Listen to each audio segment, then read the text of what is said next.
And welcome back to another episode of Wrestling Around. And this week we're going all the way back to 2012, the TNA Bound For Glory, our second TNA pay-per-view, first monthly TNA pay-per-view. But anyhow, before we get into that, it's been a while, but there's been another Wrestling Around controversy. We're not proud of it.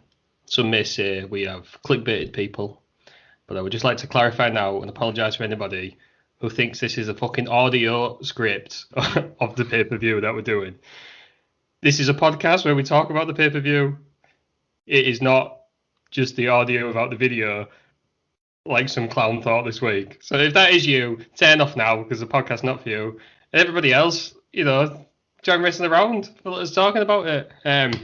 Terry Peters, I know you'd like to apologise for the controversy we've caused this week.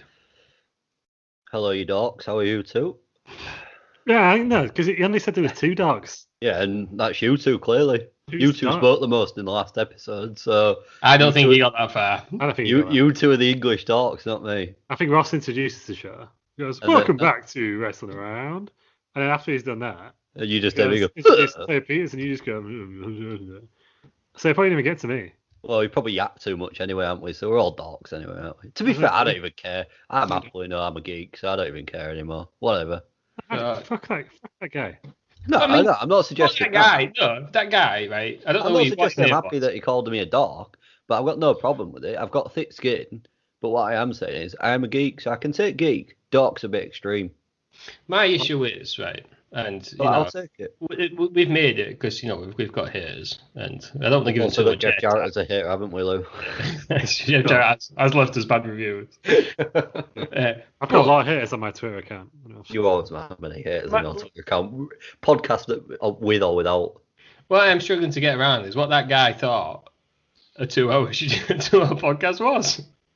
All I can think is that he wants us to call it move by move my move, rather than our interpretation of what goes on, why it happens, and what we think about it. Because if we just sat here and said, oh, there's a suplex followed by a wrist lock, followed by a 1 count, followed by an ankle lock, followed by a 5-knuckle shuffle, you'd be fucking telling it. I mean, I'm already falling to sleep already just speaking about like that. That's how sick John Cena match of you, and we all know that it does the same 5 moves in a row. Well, 5-knuckle shuffle was the first thing that came into my head. Maybe not a 5-knuckle shuffle then, but you get the point I'm making anyway. That's the point, Terry Peters. So what you're saying is, and Lou, keep your ears open for this. Somebody is listening in for the results of the show. So when we say spoiler alert, we have found the one guy who was listening for the results of the show. So thank you, everyone. I warned you about this, that this would happen one day. I have warned you. Somebody's listening to these shows just for the results. And Lou, you keep spoiling them all. Hey, yeah, well, you know what? I've warned you about this on many occasions on this podcast. Look at this. Jeff Hardy wins the main event. Oh, you're a dick. Everyone's just turning off. It's like take me out with all them lights. We've just got a blackout now, haven't we? Well done, Lou, you prick. Speaking of take me out, Marty Scales on it, wasn't he? So was Jimmy Havoc. Yeah, he was. Yeah. So it was a girl I went to uni with. Oh, right. Did she get a date? I don't know. I once half got through the application form for it, but never completed it. I sent it in. Is there a dating show you haven't applied for? No, because I didn't. Yeah, because I never actually applied for it. What else did you apply for? First dates. Blind date? He was on blind date. Do you remember? Yeah, I was as a wee nipper. I got Jake Silla Black's hand. R.I.P. Silla. Is that legit? Yeah, I remember him being on it. I don't. You're a piece of shit, so I imagine you're lying. Dave Peters, you can't keep the straight face now. It looks pretty sincere to me. I was on, because I was on blind dates. And video evidence, I'll believe you. Terry Peters, here he is. Terry Peters, actually, with no respect whatsoever. I've known you a long time. Right now is not the first time you would mention that you've been on blind date. Would I love to see Terry Peters on blind date? Absolutely. Who's on it? There we go. You know what, Peters? I think you'd be good on. What's the one in America? Love Is Blind. What's that? What? Did you not watch it? So it's on Netflix Home. And basically, you just got a load of people. Oh, that thing. That was quality. Cameron, I think I love you. In about 10 minutes into the program, incredible stuff. Yeah, They're still married, them two. They're the only like successful couple.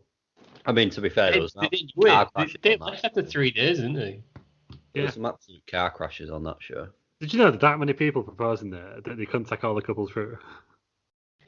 Could they not? Is that not just stink of desperate? Stink? That's not the word. Weak is the word I'm after. They were on the show. Which and probably they canceled why. it. They've gone on a show and they completely know the premise. Yeah. But Cameron seemed like a top guy. He was a programmer at a clinical research company. Yeah, to be fair, they were about the only decent couple that looked like they had some sort of healthy relationship. It's really what you want in a man, really, like a fine. Anyway, listen, we hope you're enjoying dating around this evening. That needs to be a specialist. And when we get the Twitch thing sorted out, it's completely going to rip Colourholic off and just watch all dating shows. Yeah, we'll watch Terry Peters on it. Terry Peters can tell us where they've gone wrong. Our dating expert, Terry Peters. Dating expert? Jesus, I am not a dating expert. You've applied for the most dating shows, so you've got more of a grip on the thing. What one and never got a reply? Well, did you have to send a picture in, or did you have to? What did you do? Did you fill out questions, or did you just register your interest? And it's just the usual. Like, it's just the usual bollocks of like, how would you describe yourself? How would you describe yourself? Oh, God knows, I did it probably how long ago to do that? 4 years ago. You can't say that. She's not listening. She probably might. No, she won't do. I didn't reply a week ago. Join us next week where Terry Peters is single. For divorcing around. It's been sacked and dumped on the same show. Like, this is. It was just these Monday night recording sessions are not going well for people. It was the usual, like, what do you think of yourself? How would you describe yourself? What's your best trait? What's the most interesting thing you've done? Send a photo in, which obviously I sent something in. What's your best trait? Me? Just Terry Peters. I've got a big cuddly belly these days as well. Got a big fat belly these days. Your best trait? I can't imagine. Overweight. No, my belly's overweight. The rest I don't believe fine. Terry Peters is overweight. Hey, you haven't seen me since February. My belly is bad. Interesting. It's good. I thought he was going to stand up and show us then. I might do, yeah. What's the most interesting thing you've ever done then, Terry Peters? Nowadays, become a YouTuber, become a podcaster, become a YouTube and Twitch sensation. There you go. And podcast sensation. And actually, no, become a podcast dork. Once got called a dog by a strange man over the internet who can't count to 3. Winner, chicken dinner. There you go. I mean, I'm completely lost and I'm not sure how we got onto Terry Peters going on, I don't know, dating shows. But well, we've got to stop yakking, haven't we, and get on with this. Yeah, to be fair, you two dogs. Hang on. How are you, Lou, anyway? We've not actually asked you. Yeah, we've got my dating history. Yeah, I'm good, thanks. Any dating stories? No. Any tap about any wasps this week? No, nothing. What's happened? Nothing. Oh, I can go in people's gardens now. Well, that's all right then. Thanks, boys. Make sure you're invited though, not just generally just in people's gardens without an invite. Just walk in. I'm allowed, Boris said I'm allowed. Yeah. I think I'm allowed. Oh, God. Just Is it still lockdown? Who saw this coming here 7 months later? I was still in lockdown. I didn't, that's for sure. Honestly, I thought we'd be back to normal by August. I was like, Drew will have his big moment. Just going to get it back on the wrestling topic here. I thought Drew would have his big moment at SummerSlam. And that didn't go well. And a side topic, I know we don't normally say about the modern stuff, but I think Drew McIntyre's killing it. Yeah, I'd agree. In a good way. Or killing it, like it's killing the Raw ratings. No, I think he's good. That's my inner Brian Alvarez. I think he's good. Everything Randy Orton's doing at the minute, I'm absolutely loving. Yeah. I agree. I'd agree. The night vision goggles were maybe a step too far. Yeah, he did look like Splinter Cell. In like 20 years' time, in the next pandemic, when 3 other younger blokes start a podcast, they'll talk about that, and they'll be legendary. One of them will be like, "This is the best thing ever." The other two will be like, "I hate WWE nowadays." Like, I'm just like AEW now. And somebody will still be sending requests through for Battle Royal at the Albert Hall. We're doing it next year. We're doing it, so it's promised. Should promise it. That's it. I'll tell you what we are promising though. Next week on Taboo Tuesday, viewers, we are going to vote as if we were in 2004. There you go. is it? We did promise that last week, didn't we? Yeah, no, but I'm just reiterating that we promised that. Hang on, It let's is. do it. I'll tell you what we'll do. Next week, we'll put them before the show. I'll put the polls up on our Twitter page. Let's see what the rest of our audience think. Yeah, that's a good idea. Do it. Oh, can And you then maybe do it on Facebook instead? Oh, yeah, because we got fans on there. Yeah. Could do. We're That's quite easier. We're worldwide on Facebook. You know No, what I I mean? say yeah, so we need people to follow Twitter. We're literally populated in Turkey on Twitter. By some questionable looking women. And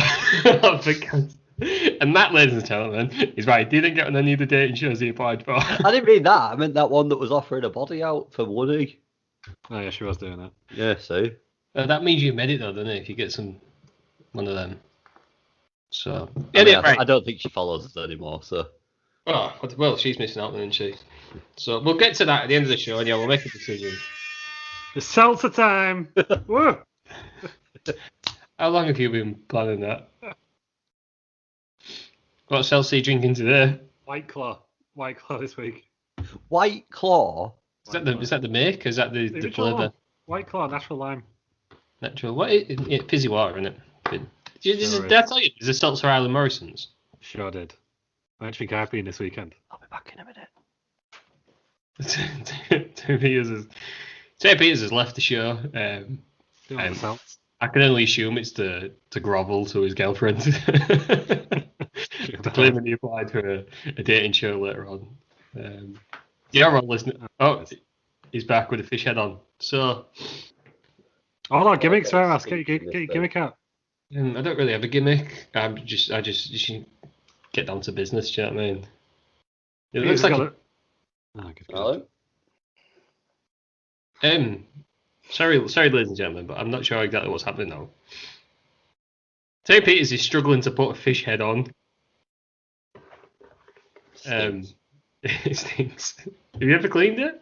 What? Have you ever cleaned it? It just stinks of rubber, doesn't it? You can't clean them. It's like a good pair of jeans. You shouldn't clean them. You ruin it. Right. Is there anything else like unexpected? Is there any more alarms I should be aware of throughout the show? Nope. No. Any more props you want to grab, Peters? Nope. Should we get down to do TNA Bound For Glory 2012? The reason people are Let's do listening. Shall we do it? Is that all right, everyone? Let's do it. We are half an hour into the call. We might as well. So, TNA Bound For Glory 2012. Ding, ding, ding.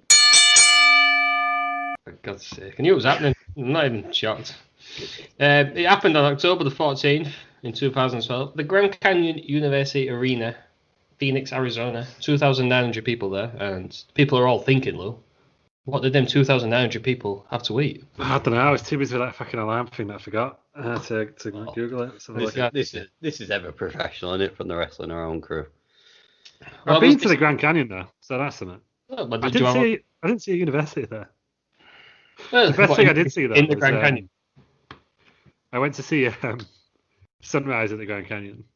You can imagine, okay, spectacular, beautiful. No, it was fog. I couldn't even see the other side of the Grand Canyon. I'll put a picture on my Twitter account. It was That must happen more than you think. like we couldn't see outside the visitor center. Like That must be quite common though. People go to all these landmarks, especially high up ones. Then you think, I'm going to get this amazing picture. And the weather just says, no, fuck you, it's going to be.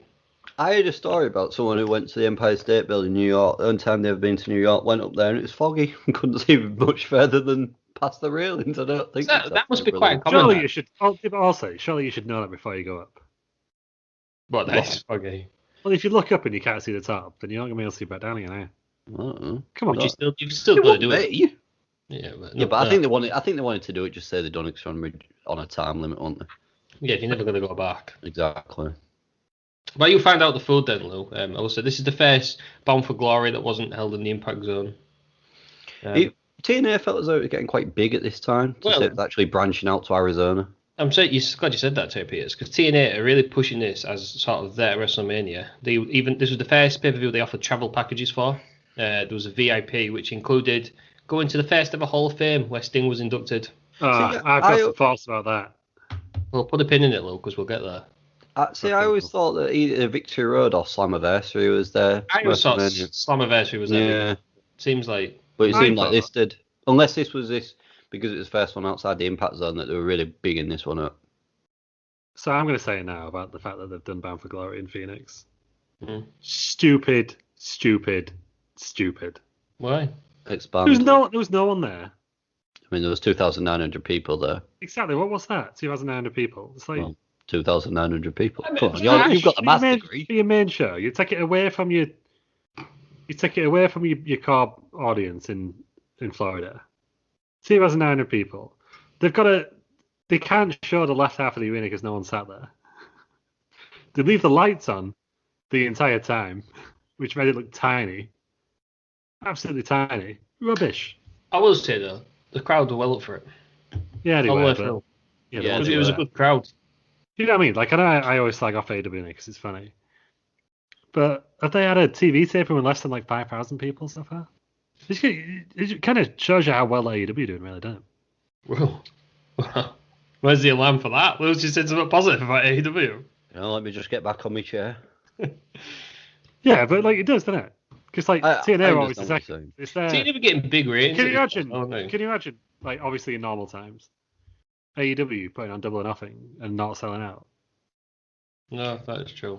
Well, the stadium itself only holds 7,000 people anyway, doesn't it? I can't find a food menu, by the way.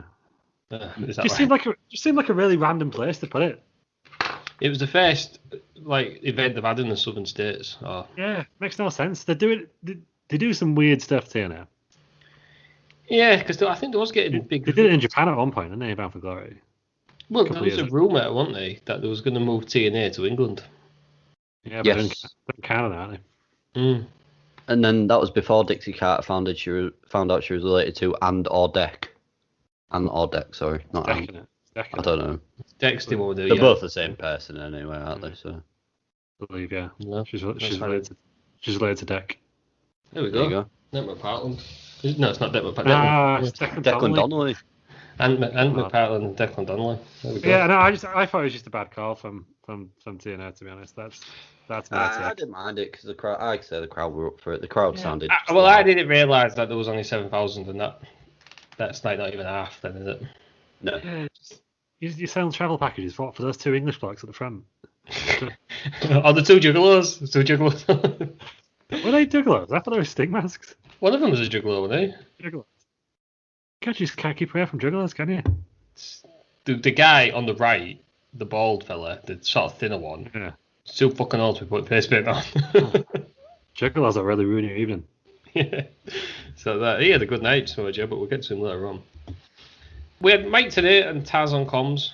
Classic. Is Taz the best colour commentator of all time? No. Who is? Coach. Seriously, who is? Jesse Ventura, seriously. Terry Peters? Me. King Ross. Yeah, King Ross. He won awards to prove it. yeah, he did. He beat JR, didn't he? Yeah. I'll never forget when he's celebrating on that bloody balcony or whatever. Oh, you did. Outrageous. I don't know. Beth Phoenix isn't bad either. I would say though, yeah, but Beth I do like Beth Phoenix, but Beth Phoenix hasn't been doing it for long enough. No, it's alright. I think Lawler's good when he's not like a seedy old man. Yeah. Taz is alright, but no, so my favourite after watching all the WrestleManias is Jesse Ventura, definitely. Hell.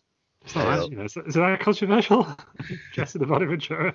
He's got angry. Do you want the fish on your head? I don't think there's that wrong with Jesse Ventura, is he? I don't know. Why do you guys?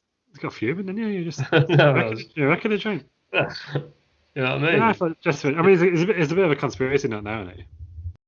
Is he not a notorious pothead? Is he? Yeah, but AJ Styles is a conspiracist, isn't he? He's a flat earther, isn't he, AJ? No, I call it to Randy Orton, yes. Jesse Ventura is he's trying to legalise weed over, isn't he? Yeah. The weed! Did he do it in Minnesota? Yeah, it was the Bear or something, isn't he? He was governor, wasn't he? He was also in one of my favourite films, Running Man, so... There we go. Quite the history. He was going to, at one point, before he decided to just do it himself, Donald Trump was going to bankroll his presidency run in like 2004. Was he really? Yeah. They actually did a little promo at WrestleMania. I can't remember which one it was. The one in Hollywood, is it 21? Was it 20? One of them two. Hollywood was 21. Yeah, it might have been in New York one actually. That would make more sense for Trump, wouldn't it? Which is funny. Yeah, but they had a little promo where Trump was like, "Yeah, I'm gonna pay for it," because Jesse was like, "It's time to put a wrestler in the White House." Yeah, you can. Stupid idea, Jesse. In hindsight, you can buy a book by Jesse Ventura called Jesse Ventura's Marijuana Manifesto: How Lies, Corruption, and Propaganda Kept Cannabis Illegal. Oh, fair enough. Yeah, seems reasonable. Yeah. Probably explains the conspiracy theories. Yes. So, well, there you go. There's your favourite commentator of all time. Mike Tenay wasn't as bad as I remember him being earlier on. He's improved a lot. He's like a fine wine, hasn't he? And there's a hilarious bit where it's more like a blue nun, I would say. There is a hilarious bit where he can't get out of the way of somebody during a table spot, which which Taz absolutely calls him out on it. To be fair, Taz was busted chops all night. I love Taz. He's absolutely great, dude. But we'll move on to the first match. It's going to be for the TNA X Division. Any of you guys know what the X Division is? It's like Intercontinental cross with the cruiserweight type thing to me. It's not really cruiserweight. It's not about weight limits. It's about no limits, Rob Earl. So yeah, it's not about weight limits because Abyss is a champion. So yeah, no, but they put a weight limit on eventually, didn't they? Oh, did they really? Yeah, Bischoff did. Yeah, because he said, "Otherwise, what is it?" He was just asking the same question you asked. Can you give me that apology you owe me? For being correct. No, but that was the tagline. It's not about weight limits. It's about no limits. Am I correct? No. You were semi-correct. For a small period of time, you were correct. Well, 6 months or whatever. Yeah. She's as good as it gets, Peters, unfortunately for you. I'll do it. You could say it's not often. So we've got a TNA X Division type match. We've got RVD, Rob Van Dam, against Zima Ion. And bonus points if anybody can tell me what Zima Ion's name is now. And who's Joaquin Wild in NXT. Yes, it is. And you know how to know that? Yeah, what? I've got it right up in front of me because I googled who he was the other day as well. I wanted to bring this up and you stole my damn thunder. I mean, it's not Darren Young. No. He had the same hair as Darren Young. Yeah, his hair was shit. You know what his hair looked like? You know, like the early creator wrestlers. Yeah. But you have like the weird massive spikes. Slash Street Fighter. Yeah. He is Joaquin Wild, who I believe is one of I can't remember what is it El Hijo del Fantasma, whatever it's called. Whatever it's called now. One of his henchmen. No, I was going to bring them up later on when we started talking about kidnapping. What a show. Yeah, I didn't realise it was him. He was as well, King Cuerno in Lucha Underground. Del Fantasma, not. We should do Lucha Underground at some point because I've never seen it. Yeah, I've never seen it. We'll do one of the big ones. Aztec Warfare or something. Episode 1. Oh. Yeah, there's 167, isn't there? So is it? It's gone for good. It's gone for good. Apparently, according to Vampiro, everyone's split in half. Company's broken. Play my music. So there we go. That's the only Vampiro moment I know. I've never even watched that show. Play my fucking music. I love Vampiro. Zima Ion then. So his hair was bad. His attire was bad. His wrestling was bad. This match didn't really click, did it? Ah. The crowd loved Rob Van Dam though, didn't they? Yes, they Everyone did. Does. Yeah. His music was good in this as well, wasn't it? Oh no. No, I didn't like it. No. But mainly because it wasn't Pantera. Yeah, I'm not. It's not as good as his WE one, but I just like the way the crowd can get involved in it as well when they go Rob Van Dam. Yeah, but anything. They didn't have to say Rob Van Dam in the music, I don't think. Well, they did. 3 beats, like they could have gone. Yeah. To be fair, there is some weird theme music in this company. It's the music for me, right? And everyone says what sets WWE apart. But I was listening to the music and all this, and I just think it's not like a Slayer out, but this one sounds real indie, doesn't it? The music. Yeah, this whole presentation I thought was a bit indie. Yeah. Maybe the lights really irritate me as the studio goes on. It's just something about WWE's music It's that opening beat, I'm telling you. Just makes them look bigger and better. Yeah, it's that opening beat because you can tell anyone's music from the first doosh, whatever it is. That is true. Yeah. That is true. But we've got RVD against Zima Ion. It's exactly what you'd expect from Rob Van Dam match. He does all the classic spots, and then he wins with a 5-star frog splash to become the new X Division champion. Lou, you did not like it.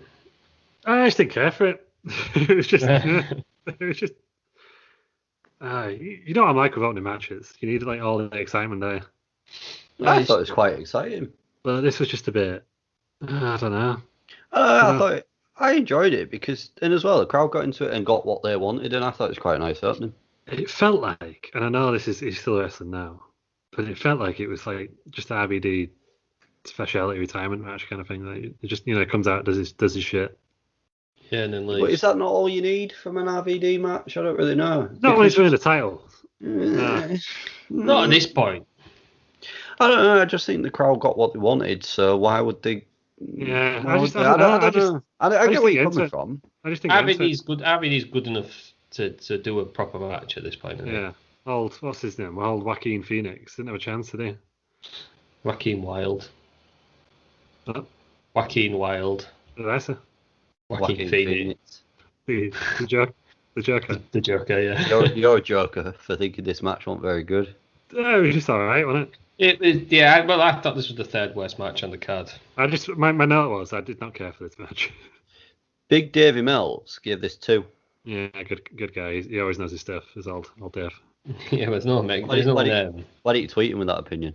He probably didn't like this pay-per-view because there's no Japanese wrestlers in it, was he? So. Yeah. I don't know. He gave some quite high scores, to be fair. I reckon that's why they moved Bound for Glory to Tokyo like a few years later. Yeah, well, didn't get 10 5-star matches, isn't just trying to get those stars up. He was like, yeah, I'm just going to move to Japan.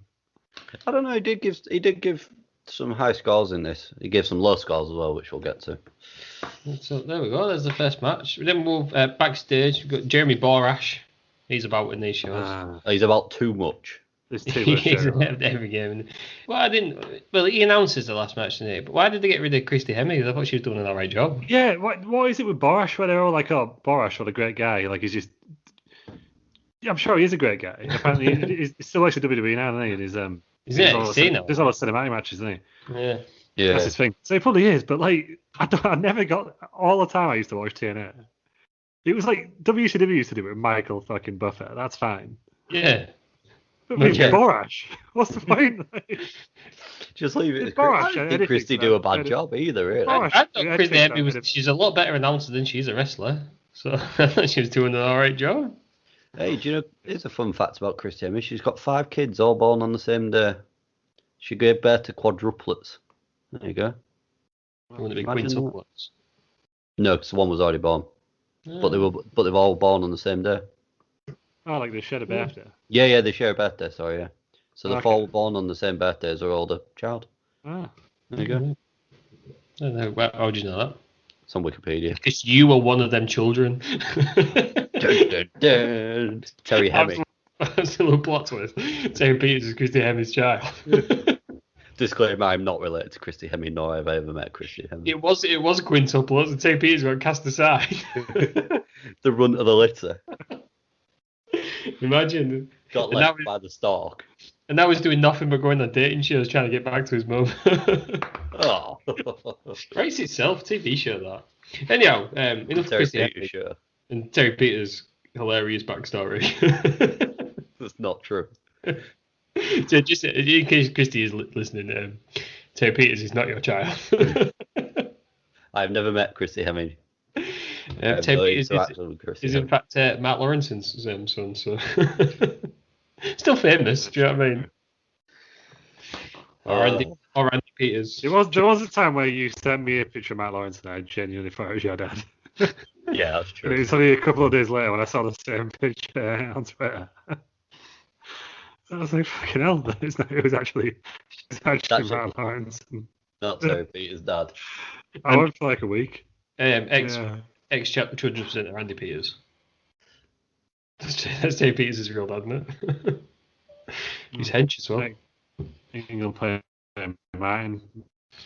Martin Peters. Top player, underrated. Anyhow, Jeremy Borash, he's backstage interviewing Magnus. And who was Magnus? Yeah. To us English people.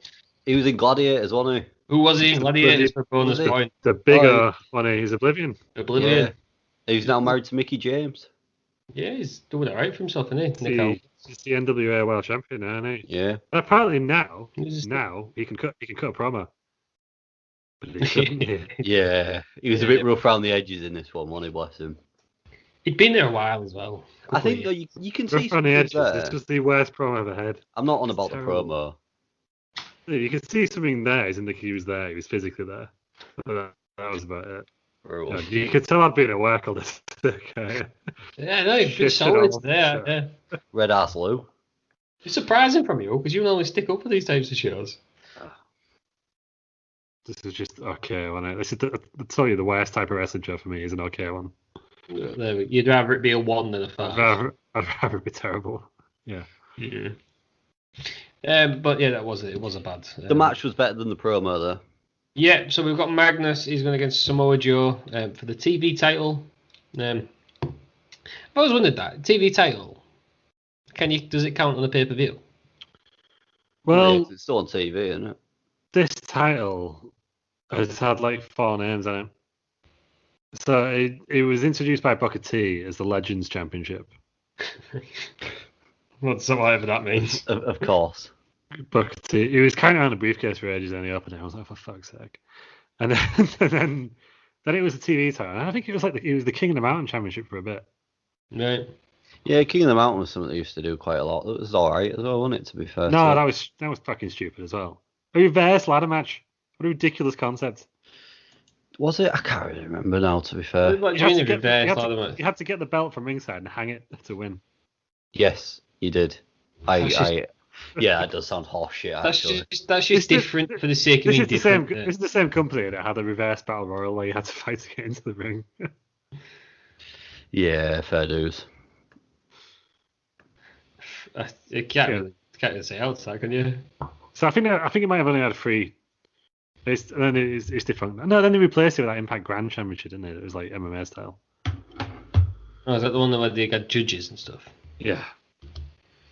And it was like rounds, which NXT UK are doing actually, aren't they? They're doing British rounds. Yeah. Makes sense in Britain though. It does. But they were doing it. It's Billy Corgan on it, but now he's in the NWA and all sorts, and it's all over the place. Still smashing pumpkins, though, isn't he? Billy Corgan, smashing pumpkins. Homer Simpson, smiling politely. Simpsons, God love it. Gets a lot of stick, Simpsons, but there's some hilarious. Oh, it's Quite great. so. There's some great content in there. Great Simpsons. Anyhow, Magnus and Samoa Joe, they were former tag team partners. They were tag team champions at one point. Samoa Joe, TNA Grand Slam champion. How young does he look in this as well, by the way? Horrendous brown shorts, though. Yeah, what's doing? What a shot. Yeah. Samoa Joe should have and half black. full of shorts. They should be red, half black.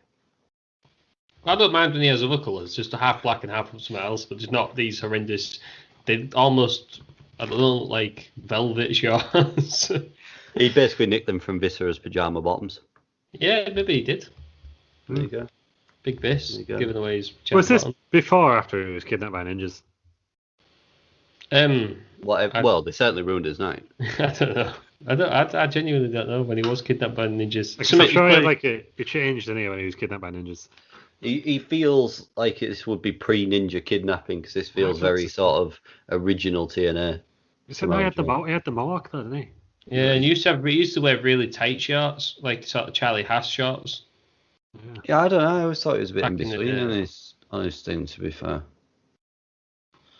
I don't really know. He'd already had his he'd been doing it for a while. He'd already had his like major feuds with CM Punk and stuff, hadn't he, at this point? He's won everything. That was the Ring of Honor, right? There was everything on it because he was on both, and then TNA decided you can only work for one or the other. Yeah. And a lot of them picked Ring of Honor. And do you know why that decision was made? Why? I actually can't say it on the podcast. I'll find out. Oh well. Well, Chris will find out later on then. Right, there we go. We knew what that was. Yeah, good job he didn't say it. Say Peter's had his work cut out. He didn't see it though, did he? Because he wasn't looking. Yeah. You'll never find out who he is because it can't Good be job. said ever again. But yeah, he'd have been doing a lot of editing if I'd gone to Yeah. that story. There we go. Again, the crowd are mad into this one, and Samoa Joe retains his title after cooking a clutch 9 minutes. Terry Peters, what did you think of Magnus vs Samoa Joe? I enjoyed this, to be fair. I thought they worked quite well together. And I really like that finish of the figure four into the clutch. I thought it was a really clever finish. But yeah, all round good for me. You can see there's certainly someone there in Magnus, and fair dues to him. He's caught the brass ring and run with it, really, hasn't he? And that's why he's now NWA champ. I mean, massive that, mate. It's not brass, is it? It's like a bit of wood painted ring. Well, a ring then. Copper. It's getting ring. He's found a £1 earring on the floor and he's grabbed it. He's found an Haribo ring and he run with it. Whereas nowadays I'd have just fucking eaten it. I mean, exactly the same. Out of these two, I'd say Magnus has had a better career than Samoa. Exactly. No, you can't be mean about Magnus on podcasts. Why? Because did you not see when Bruce Pritchard was like, Conrad was like, why have you never signed him? And he was just like, not very good. No. He got really upset. He tweeted him loads. It was like, you prick, and like, yeah. Oh, well, he's welcome to at Rest Around, WRES Around. No, he's alright. Nice lad. I liked him on the videos. Yeah, he was good. Big Davey Meltz gave this 2 3/4. That's probably about right. Yeah, because it was slightly better in the last match, but it wasn't. Yeah. Well, it was so. This pay per view was weird for me because of all the big TNA names that I thought I knew, they were all scattered about the mid card. It was just strange. Yeah, when you think of what the main event is, it is weird. And when some of the main names are in a 6-man tag match. This is like the big, the big show. It felt like the match that was deserving of being on it was the next match. Really? Yeah, but Bischoff brought I know what he's saying because you think they're TNA homegrown. Oh, got you. Yeah, I was thinking more like the other matches just didn't seem that big. Like there was a rematch. There was this one was this a rematch? No, yeah, but this was the match before was just like a random.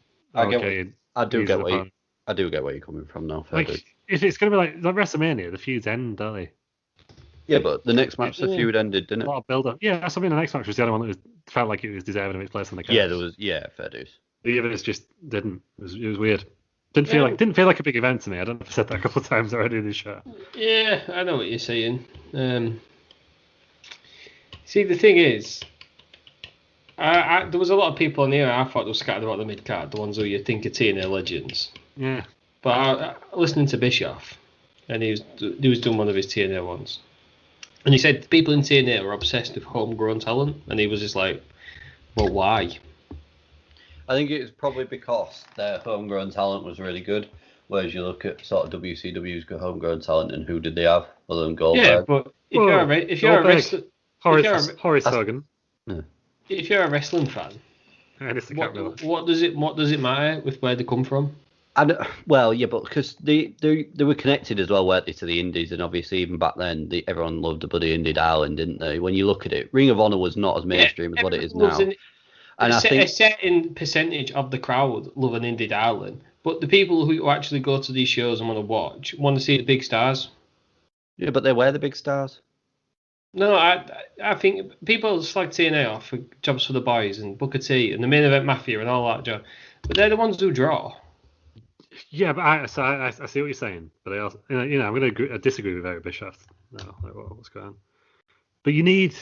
So I'm going to compare it to WCPW, right?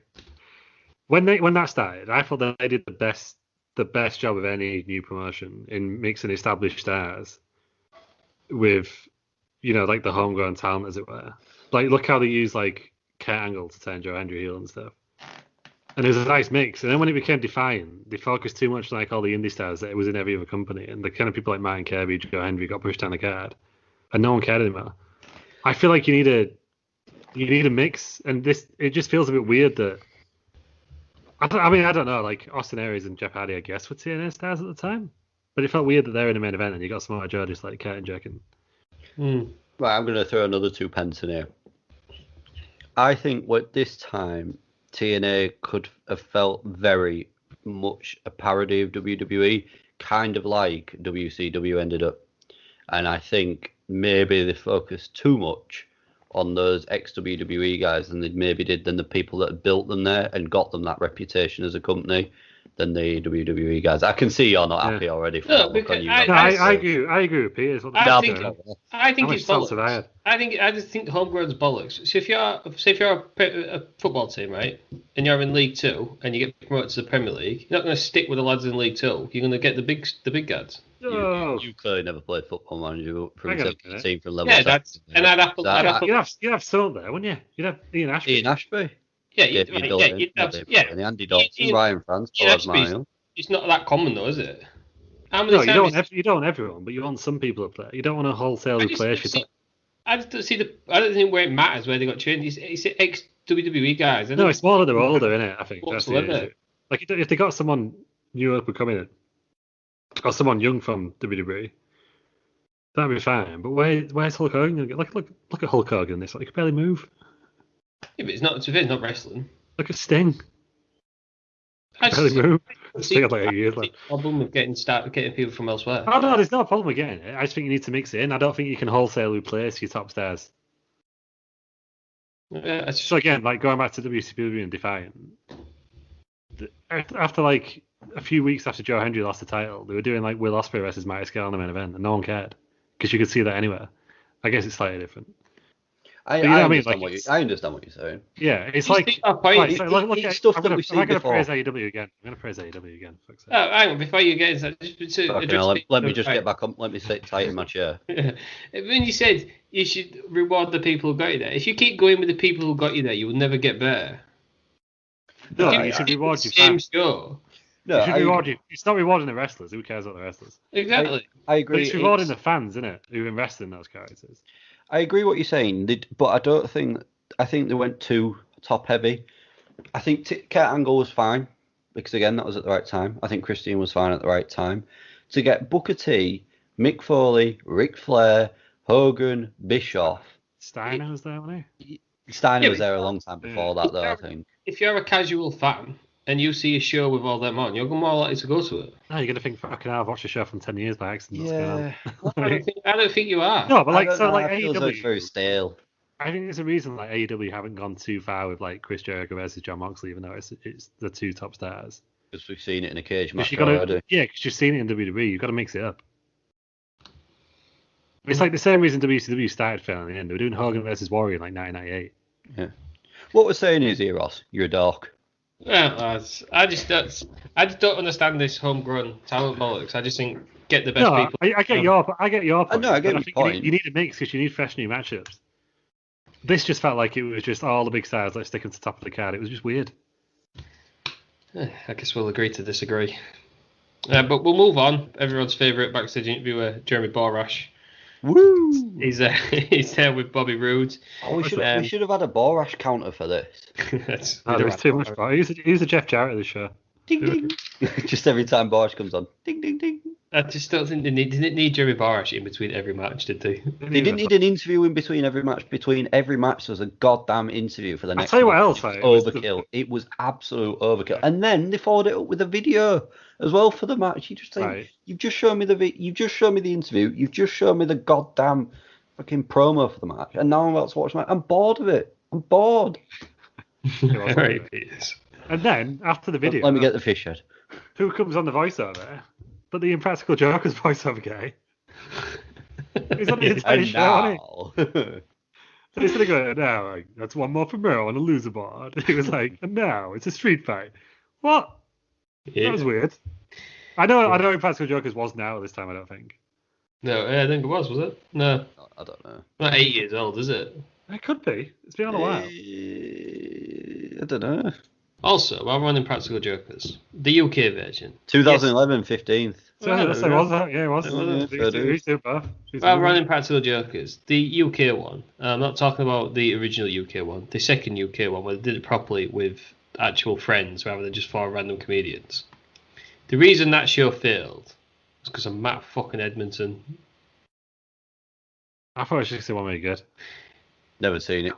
Granted, it could have got better, and I think I think you can get away with a lot more in America. than you can in the UK. As in, like, when they're, like, doing stuff. But Matt Edmondson narrated far too much, more than the American guy narrated. And Yeah, it man. ruined it. He just goes, one more on a loser board. Yeah. That's all he does. Whereas Matt Edmondson was actually talking during the fucking tasks. Oh, no. Can't do that. Yeah, no. That's why that one failed. The British TV companies ruin everything, don't they? Yeah. Wilder Sport is a good example. Wrestling's good. You don't have to ruin it by making it seem like it's gladiators. And yeah, it was. And apparently they told them to not do the one count or one fall, didn't they? Yeah. Just treating it like it's get your arm back. It's weird. What do we think of Terry Peters obviously didn't like it, or there was too much. But Lou, did you enjoy the video package of Storm and Bobby Roode? It informed me as to what was going on in the next match. Is that a good thing or a bad thing then? I just found James Storm a bit sad. I think, to be fair though, for this match, it made sense because obviously it's a big blood feud, been beer money, blah blah blah. It made sense, but I don't think you need it before every match. So you're saying the video package made sense? Tell you what didn't make sense. No, for some matches it made sense to have one. So for this match it made sense. Yes. You know what didn't make sense? Continue. Special Enforcer King Mo. Yeah, what was that about? Yeah, it's a no DQ match. What's he enforcing? And there was a ref. I thought he was going to be the ref. I thought he was going to be the ref as well. Literally, what is he there to enforce? Because it was He got involved once. He got involved once. And it wasn't even the finish. He just pushed the guy. If you've got something like that, you've got to spark out the heel. You have to. You've got an MMA fighter. I don't know who he was. At the time, I think he was like 8-1. And he just signed. In Bellator. He signed with Bellator and he signed with TNA. And he was going to do TNA when he wasn't training for mixed martial arts. Oh, because Lashley was doing that around the same time, wasn't he? His record's crap. And I believe Bellator was on Spike as well. Yeah, it was. But yeah, I wrote down what the hell is he there for? Because you think of what Mike Tyson was like. He counted the pinfall, didn't he? And actually got involved. King Mo stood in someone's way, and that was about it. Yeah. I like the fact at the end, King Mo was just stood there like, all right. Yeah. Yeah, but they were making such a big deal that King Mo was there, and he was there to keep things in order. But why do you want things in order if you sanctioned a DQ match? You know it's going to be carnage. It's true. He's actually wrestling today in MLW, King Mo. Yes, he is. Peter's making a lot of good points on this show. Yeah, that's going on. But anyhow, you two got the dorks and not me. It was a street fight. It was a feud ender. James Storm sort of was a bit interactive when he came out, so you knew he was going to win.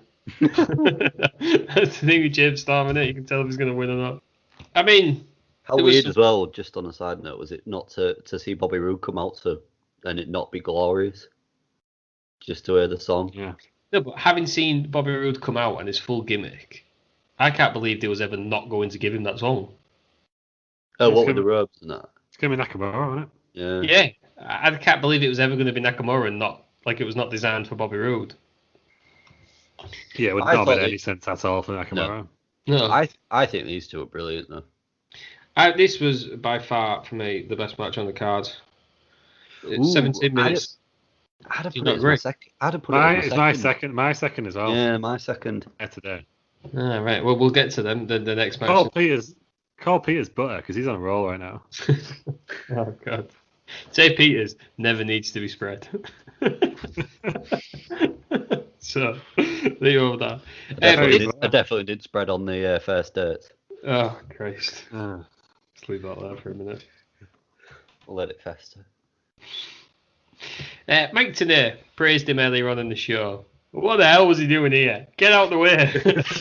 How weird was that? Was that announce desk as well with like the see-through plexiglass? It looked like something that Exhibit had built down at the West Coast, didn't it? That Mad Mike had put together. The announce table. The TNA announce tables I thought were cool as fuck. And I could not wait for someone to get put through all the glass. And then they went through with just a normal table undercover. Which was the Spanish announce table, which was the most sorry thing you've ever seen in your life. Yes. 3 matches later and 2 Jeremy Borash interviews, and they still don't have one repaired. Whereas do you remember when we went to the penultimate Raw before WrestleMania, the go home? Yeah. And someone got put through the table, didn't they, immediately? And they rebuilt the table. It was Undertaker. Yeah, it was Undertaker. Yeah. And they rebuilt that table, didn't they? Whereas, like you said, they just sort of sat there with a chair, and they've got like a desk on the monitor on the lap. It was the same. They had the laptops, I think. Yeah, that was it. The The laptop. labs, They pointed it out as well. But Yeah. to not use the plexiglass is like getting out the lighter fluid and not setting someone on fire. Yeah. Someone was begging for someone to go through that table. Mm-hmm. It was like Shane McMahon, wasn't it, at King of the Ring when he was begging to go through the wall, and it took about 4 attempts. You'd have been disappointed if he didn't go through the wall. Do you know what I mean? And I get the spirit. And as soon as you could tell they were not going to go through that table as soon as they moved to the edge. That was a sturdy looking table, though. To be fair, wasn't it? I just don't show me the glass then. You know what I mean? No, I agree. But I'm just saying it was a sturdy ass looking table, wasn't it? I mean, I bet James Storm's glad he didn't go through the table because he was busted open pretty bad, wasn't he? He made a right mess of himself, didn't he? Yeah, and I couldn't work out if Bobby Roode had got busted open or it was just James Storm's blood all over him. There was that image that there was a shot, and you could just see the blood like literally pouring off his face and nose, and it was quite a cool image, to be fair. Yeah, but blood does that, doesn't it? The proverbial crimson mask. Yeah. So Mo, he got involved, pushed Bobby Roode over. Seltzer time. Sells time. Yeah, King Mo was pointless in this, as we've all discussed. If he's there, Barefoot wine seltzer. Wine seltzer. Wine. Pineapple flavour. Nice. See what it's like. If he was there to get involved in the finish, okay, I get that. But the fact he got involved and then it didn't finish, it carried on. I think when you say special guest enforcer in wrestling, you immediately think of Tyson, don't you? He's not happy with that. So look at that face of grimace. Okay, hell. You've got to drink it now, though. You've got Yeah, I do. Oh, that is not good. Chug it. Chug it. Get it down, you. I'm going to. Right, it's now 9:15. I'm at the gym 6 a.m. tomorrow. I shouldn't be drinking it all, really. You open 2 seltzers, chug it. Yeah, I got to sleep, honey. Oh, no, that's not good, that one. But I've got a variety pack of seltzer. Oh, right, there you go. You think, though, don't you, of an enforcer, and you think Mike Tyson, and then obviously what he got done in the match, and then Big Mo did nothing. It was like having Tyson Fury at ringside. No, it was like Muhammad Ali at WrestleMania 1. Do you remember what he did? I've never seen Muhammad Ali at WrestleMania. I've never seen WrestleMania 1, to be fair. Yeah, no one. Oh, just you wait till March. Oh, great. WrestleMania season, baby. Whoop, whoop. Yeah, I mean, they do for everything. They get the thumbtacks out. I mean, imagine getting pushed from the top rope into all of the thumbtacks. Oh. Yeah. So why did that not end there? So I just thought the finish was a little convoluted. Went a bit too long. It finish was was a a little bit callback on overbooked. it. It was so the finish was Storm uses a beer bottle, then it's the last call onto the tax to win. It's because Brood had hit Storm with a beer bottle. I was going to and say beer money, wasn't they? It's just a callback to previous. Well, when you look at the VT beforehand, it shows, doesn't it, in the cage that they get hit with the beer bottle, and then obviously being beer money. It all makes sense. But I hit with a beer bell off the turnbuckle. Off the turnbuckle into the tax, I would have made a better finish. I just thought the finish went on a bit too long. Like, he did a good finishing spot. I did the elbow drop, which looks a bit weak. But you could end it there. And then it just carried on. Yeah, the elbow drop looked a bit weak because he was desperately trying to avoid all the tags. Yeah. Yeah. No, but don't do the spot then if you like. Yeah. That's what, like, it's just, unless you're willing to land in the tags, like your opponent just did. Don't do the spot. Like, I'm not going to land in tags. But I'm also not going to do a spot that involves me. It was like before the match, he was like, yeah, I'll do it. Well, look, and then he's seen Bobby Roode fall into him, and he's like screaming in pain. And he's thought, no, not doing that. I ain't getting involved in that. Thanks. The guy on Twitter who always falls and stuff. Superhuman. I know what you mean. Yeah. Juggalos and juggalettes. You seen him? I've seen him. Just this daft kid who just jumps off ladders and stuff. Yeah. He's actually had a few indie wrestling shows, hasn't he? It's just ridiculous. It's good content, to be fair. It's terrible content. It's great. It's one for Peter's YouTube channel, though. Hey. Well, for Peters to do it. Yeah, he could just stand up, couldn't he? Go like, Every time just fall into some. Yeah, every time he gets sacked, he has to fall off a ladder into something. Well, you won't see that on my YouTube channel, where you can find me, Bell Nation. Just on Twitch. And on twitch.tv/Bell Nation. He does a stream like once every 2 months. Hey, I was busy. He 100% gets sacked on that stream as well. Find me Lou in the comments when fascist Peter hasn't banned us. Freedom of speech and all that. Yeah, street fight then. Big Davy Meltz gave this 3.5. I thought it was better than that. I I just do- like I do, Carnage. but I just think because of the other two matches that he's rated higher, I can understand why he's give it 3.5. What were they thinking? What were they thinking? Seltzer, wine, and pineapple in the same can. Have a laugh. You better sugar then, yeah. Fucking gross. Put some sugar in it. Sugar. You can't taste the pineapple at all. It is just for people. Those keeping score at the seltzer league table. Mike's had seltzer. The black cherry flavour is number 1, I think. Last night I had them. Oh, what was the company called last night? Let's give a shout out to them. Island Bay. Their mango seltzer is delicious. Island Bay mango seltzer. Have a bottle or a can.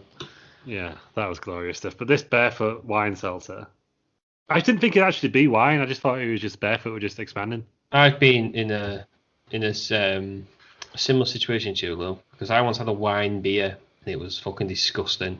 Wine should stick to wine. Should, and then Tapia should drink it at wrestling events. Yeah, it brings it back full circle, doesn't it? Tapia to get battered and shout something about Jack Swagger in a Zack Sabre Jr. match.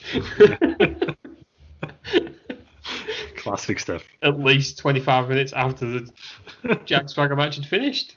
Oh, that made it better. In Tapia's defence, though, that Zack Sabre Jr. match was Duncan barring as hell. Yeah, that's all very good.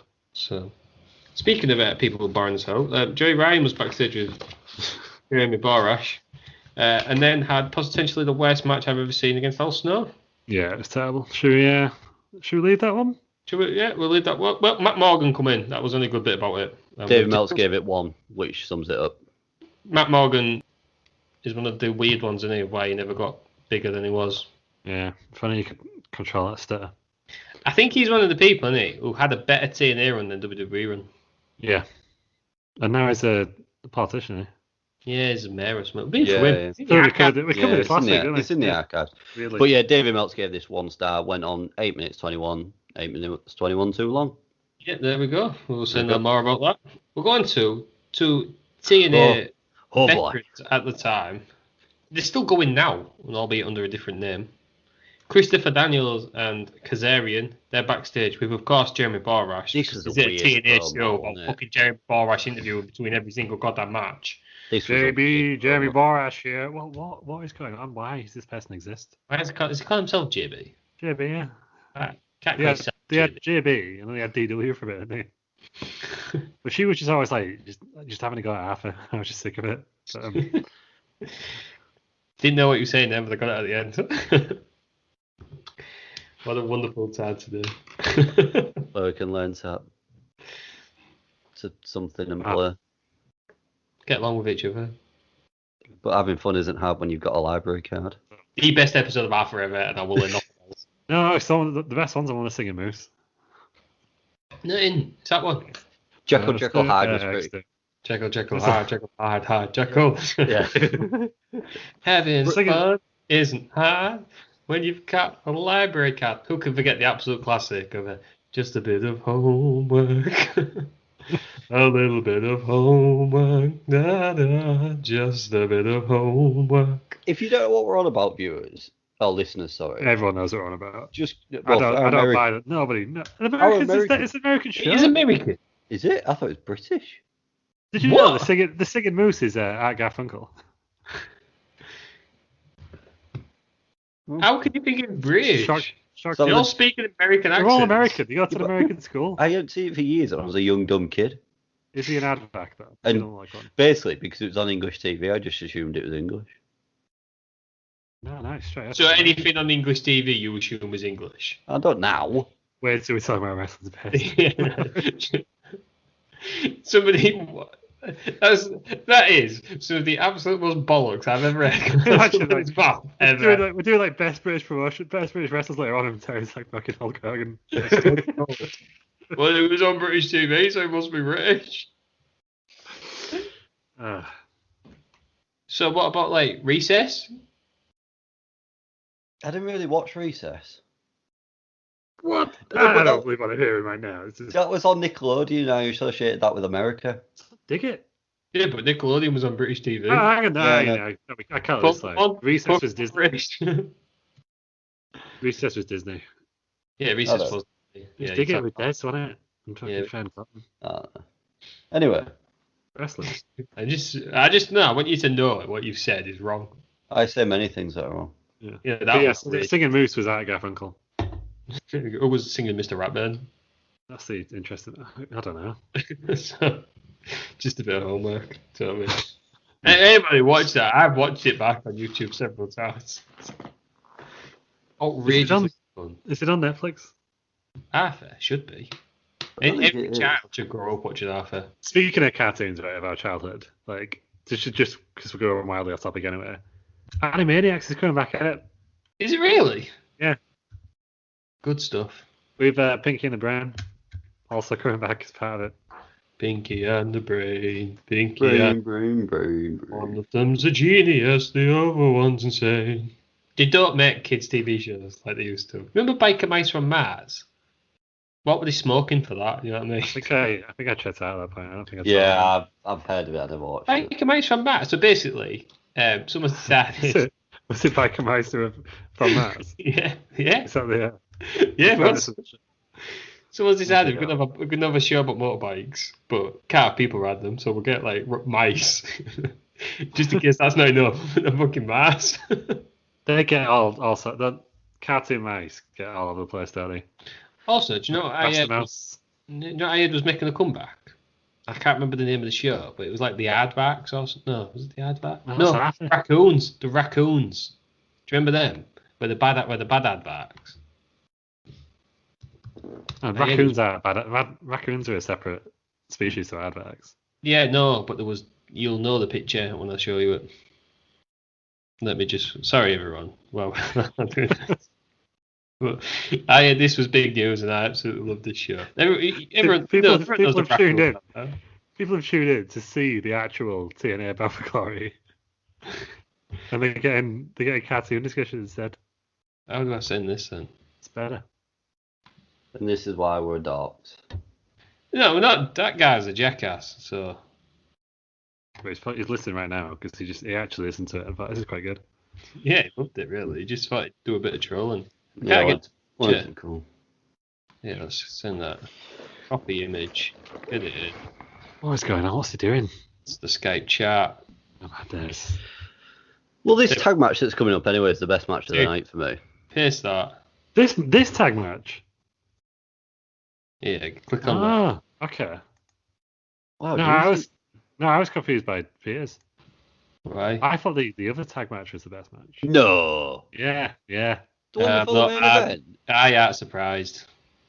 Get out, that's a horrible match. Because everyone's clicked on the raccoons. Oh, yeah. Oh, yeah, that thing. Making a comeback. Were they British? That can't be cool. I thought it was on with Alvin the Chipmunks was coming back. That never really went, did it, Alvin and the Chipmunks? No, they had that 3D film, didn't they? Yeah, everything gets ruined when it's turned into a film. Except for Spider-Man. Yeah, but the Tobey Maguire was a crap. What? Get out, they're the best ones. Do you have a laugh? Tobey Maguire was the best ones. Oh, what? That fucking really ruined Venom. Pizza time. I've not actually seen I've not actually seen the third one. I've still not seen it. It's crap. Yeah, and also, they didn't ruin Venom because the Venom movie is really good. Yeah, but they did for a while until the new Venom. They did. It was bollocks, is what it was. But anyway, speaking of comebacks, Tobey Maguire's come back, isn't he? Doing what? Probably. Spider-Man. It's not going to be Spider-Man, is it? Yeah, he is. Why is he? It's doing a Spider-Verse. Yeah, but is it not that Tom Holland? Yeah, but it's a Spider-Verse, so they're all going to be there. Well, two of them. No, Andrew Garfield, Nicolas Cage. Andrew Garfield, forgot about him. Nicolas Cage? Could be. He's in the animated one. He's in Into the Spider-Verse. Yeah, Samuel L. Jackson. He's in every film. Spider-Man what? Jesse Ventura. Samuel L. Jackson probably will be in it. Because he's in every film. He's in every Marvel film. He's in every film going, Samuel L. Jackson. Yeah, like literally every film. But he's in every Marvel film. That's the whole point of him, isn't it? Well, anyhow, right. That's enough of that nonsense. There's quite a good tag match coming up. Best match of the night. This is for the TNA tag titles. It's a triple threat tag match with Kazarian and Christopher Daniels, who I think were called Bad Influence. Not It was a FCU. weird promo, wasn't it? The SoQ or whatever. SoQ Uncensored now or whatever they're called. aren't they? Yes. This town is the worst town I've ever been in. Do you think Christopher Daniels wanted us to know he had a drink in his hand? Yeah, it looked like washing up liquid as well, didn't it? Alright, I'm getting having a gimmick in that, but it was so put on Yeah, that the he people mentioned just this fucking drink every 5 minutes. yeah, Did the he people who like make the gimmick all about a drink. It's just Yeah. ridiculous. Did he make some mistakes? 'Cause he sort of Absolutely seemed to make say some words like twice and that, didn't he? I don't know if he Yeah, just he made a massive mistake because he signed for TNA. So Peters, I'm just going to take it. I don't think he's as good as people make out. Who, Daniels? Yeah, On the mic? at all. Whoa, he was nearly going to be the guy, wasn't he? From No, what's it called? Higher Power. no, I don't think he was. See, Roots I don't wrestling. mind Daniels. I think he's quite good. I think Daniel. Is he the best wrestler in the world ever? That people used to claim he was. No, he's not. He wasn't even the best on TNA. I've seen him wrestle. I think he was better in early days TNA than what he was here. Yeah, we all have him at Ring Runner. Oh, was he there? Yeah. No, I saw him at Defiance, Leeds Arena, Leeds Academy. But yeah, He's not exactly the one who got away, is he, Christopher Daniels? he's older than what you think though as well, isn't he? You'd have him you'd have him as a trainer. I could see him working at the Performance Centre. Yeah, I think he's got a lot of knowledge to pass on. But yeah, that's Kazarian and Christopher Daniels. AJ Styles and Kurt Angle, they're a team. Weird. What a team that is though. And Yeah, do you know what I mean about the big stars just being in random matches? Yeah. This is the main match I was thinking of when I said that. And Yeah, I assumed it would be. against Chavo Guerrero and Hernandez. Hernandez is an absolute beast. I think I Hernandez thought you were going to is really great. offensive them for some reason. No, I think he's great. I think he's just an I absolute was waiting for you beast. to say something like really offensive. No, I think he's really good. I think he's one of the people that is quite underrated in TNA in my opinion, from what I've seen. Hernandez was also in Lucha He's still in TNA. I think so. I know K-Dog is, because Conan used to be his manager along when they were part of LAX. Yeah, but in the new LAX, they're in AEW, are they? Yeah, that's thingy, isn't it? Bar, isn't it? That's how Yeah, they're part of that. No, it's Jericho's- something about it. It's either two. and Ortiz and somebody in it. Yeah. Yeah, but yeah, I think Hernandez is great. He was a big lad. athletic big lad as well. He looked a bit like Conan but blown up, didn't he? Yeah. Yeah, You know what I mean? Like It- Conan, but like the size of an actual wrestler. and I thought him and Chavo worked well together. To be fair, Yeah, Chavo was only mildly annoying, which is good for him. What did we think of Kurt Angle in this match? Shit music. Yeah, his music. I liked his music in TNA. No, I thought he was just one of the ones When we were that on about- the when I only, was on- like good openings. when we were on about the music earlier, his was the first thing that came into my head that was bad music. He It used to just have that doesn't suit people. platform, though, didn't Yeah, because he used to come up with like a hoodie on, didn't he, and sort of raise a flag out like that. he? Yeah, I thought his music was alright at the start. I can't remember. I literally can't remember after those festival. That bit's the only bit I can remember from it. That was exactly it. That was was- Kurt about Angle's it, music. That was exactly the same. Yeah, because That you was like so shit, good. Patton. Oh, it's good. But like, the Undertaker's gone, you know. Same level of anticipation. It's weird one with Angle, isn't it? Because he's never going to be as good as he was in WWE because he's older and he's had God knows how many problems. Yeah, Spent and it weird longer that in he spent TNA more. though. Yeah, I was gonna say he spent more time in TNA, didn't But then he did look better than the last time he wrestled in WWE. Now he can't barely move, can he? So that many Yeah, issues. he? And Well, he stuff. says it's because he didn't wrestle as much when he was in WWE, so he stiffened up. Right. He did an interview the other week where he said he should have been world champ when he came back. And then point out the fact that, and I was like, at first, I was like, you would be ridiculous, Kurt. Shut up. But then he pointed out that Goldberg was, and I was like, yeah, good point. Yeah, that's true. yeah. Yeah, Could've won but it, I love Kurt Angle, and one day we'll do a Kurt Angle special. But having watched him on the Indies before he went back, he should have been nowhere near the main event. I will Whoa. say one thing. What about his match with Joe Hendry? It was a classic. I will say one thing Wasn't about though, this was it? pay-per-view and Kurt Angle. What? Wasn't a sex pest. No, that is the best time Cargill's been on this show, and he hasn't been a sex pest, so that's good news. That we know of. I thought this match was great, though, to be fair. So, Peter, is this your favourite match? Of the night? Yeah. Ever? Yeah. No, Is it because Kazarian did his best to try and kill himself with that Hurricanrana? There was a few dodgy sort of moves about that, wasn't there? It did end up like a massive, when they were all doing the finishes and that. I love that sort of thing in this sort of match because there's so many big characters, they all want to get the moves in, and it ended up like a bit of a car crash, and I thought that was really good. My issue with this match was it was 15 minutes, but it was a bit like F1 where it's only exciting for the last part. I thought the ending was really flat. I thought I liked the ending. One of several endings in this show that was really flat. Like it's like they didn't know how to finish the match properly. It was I didn't like the Chavo Guerrero thing afterwards when he's on the ramp, saying Did it feel a bit cheap? yes, because he's going, it's for Eddie, Viva La Guerrero. I get it, but you just think, like, with all due respect, stop bringing the Eddie Guerrero name up. We get it. Do you know what I mean? I get that he died young. I get that it's horrible. We get you, Guerrero, but you and Rey Mysterio do not need to try and make a career off somebody else's legacy. Ooh, that's a bit harsh on Rey Mysterio. Yeah, I thought Rey Mysterio got away. Maybe not Rey. I think after this Eddie Guerrero thing with Rey Mysterio, for me, it annoyed me because everything was focused on him being Eddie's friend, and it just pissed me off because I just thought, get your own thing, Rey. Get your own thing. Now it's only for one program. Yeah, but I feel like the Rey one was like less than 1 year after. It was immediately. I guess this was like 7 years afterwards, and it was like, I know what you mean. It was like the opening package where it was like, we're fighting for the Guerrero family name, and it's like, why? You know what I mean? Like it didn't need to be involved. The thing, obviously, I've got. If he was facing like an old feud, like if he was going up against, if he was up against Jericho or Mysterio or someone, and you fit into it. I could see it. Like I think again, I'm gonna praise AEW again. Like when Cody was going up against whoever he was, and it was someone from the Horsemen were there, and it was like a deal on it, like it was the Horsemen versus Rhodes again. That was fine because it was like, but when he was just like randomly, like I get what you mean. It's a bit like Natalia, isn't it? Her whole gimmick is just that she had famous parents. And the thing, as I've got older, I've enjoyed Rey Mysterio's work more because I've seen his older stuff, and obviously I think his newer stuff is alright. But at that point, around the entire Eddie Guerrero thing, for me, it really pissed me off because it felt as though he had literally got into that spot because of what happened, the unfortunate passing of Eddie Guerrero.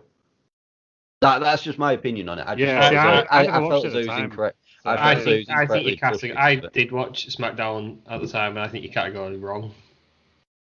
Yes, he played up to it, but then that's what also made Randy Orton such a good heel. Well, that's true. Just feels WWE just can't help themselves sometimes. No, they can't. And Randy Orton did say some despicable things, but it really got you to hate Randy Orton. Yeah, I know. But it's like that time when Paul Heyman pretended to have a heart attack like a week after Paul Bearer died. It's like sometimes like, just come on, guys. When Rey Mysterio Paige had to go at Charlotte that time about her brother, and I was just like, for fuck's sake, just yeah. Well, that didn't happen because it's been edited out of everything. It's just like, why are you doing it? Like, just stop it, Vince. There's other ways to get heat. But yeah. So I like the positive aspects of those ones. Like the positive aspects of the Rey Mysterio story sound good. Wherever it needed, like Randy Orton, like, oh, he's in hell. And his car. Yeah, but the Rey Mysterio story was really good because it went full circle, like where Chavo Guerrero turned on him because of the full Eddie thing. It was a full story. That's why the Rey Mysterio. It wasn't just randomly saying it after every match. It wasn't coming out doing Eddie Guerrero's gimmicks and stuff. Yeah. It built it right into the story. Big David Meltzer gave this 4. I thought the Street Fight was better. No, I enjoyed this more. I just thought this was only good at the end. I thought the start was flat. I didn't like the end. I can't believe this isn't your. I can't believe the next tag match is your favourite tag match. I think that's. I 100% can believe the next match. Well, I can now. Now it's you. Yeah. I'm all about story. We've been through this. Before you say why, I'll tell. When we do the next match, I'll tell you why it was. I'm all about story and chaos. You know this. Oh my god! I've just seen what the next match is. Yeah, that's not the next match is my favourite. But yeah, this tag match, I just thought the ending just came off a bit flat. So the actual ending, like the very final move. You mean? What do you mean? What do you mean? The actual ending, which was direct auto insurance's impact of the night. Yeah, that one. See, my notes on this is So look, does it win a prestigious award like that? Fuck you, direct auto insurance. my It's fucking bobbins. my notes on this are too busy enjoying it, forgot to make notes. There you go. I made some notes. So one, they kept introducing. I don't know if this was meant to be a thing, but twice they said they're now the World Tag Team Champions of the world. That was weird. Two, Fair point. AJ Styles' logo was the same one that he's in WWE, which I thought was interesting. And they had the breast cancer awareness thing on as well, didn't they? Yeah, I thought that was. I always presumed that was a WWE made thing. Also, AJ Styles with short hair. I know he had short hair for the majority of his career, but I just think he looks right after it. Yeah, I don't like that. Yeah, I associate AJ Styles because I watched TNA when he had short hair, so I associate him with short hair. No. When he had frosted tips, that was the weirdest part when it was like Ric Flair's protege for a bit. Yeah, that was could not have picked anybody different from Ric Flair, could you? Strange. I think we've said the finish. Basically, Hernandez hits his border toss move on Daniels. Jabba hits a frog splash to win, and it was so good that it was a direct auto insurance impact of the night. Well, that's good for them. It's good for 15 minutes. Direct auto insurance. They got their own opinions. I don't agree. How can you have an impact of the night before the night's even finished? Yeah, guess what? It's a bigger impact. Exactly. But also, like speaking of impacts, now you mentioned it, this company does not know what it's fucking called at this point, does it? It's TNA at this point, isn't it? Yeah, but then there's like on half the chevrons going up at the bottom, chevrons, it says Impact Wrestling. There's no mention of TNA. The problem is it's been under so many different names as well. It doesn't help matters, does it? Yeah, I think this is that weird part where for ages they were stuck between two names. Yeah. They did the right thing by getting away from TNA. I mean, there was hoping to go to... but it took them too long because Hulk Hogan was trying to move into Impact. It took about 5 or 6 years after that, didn't it? From what I've heard, Global Force for a cup of coffee.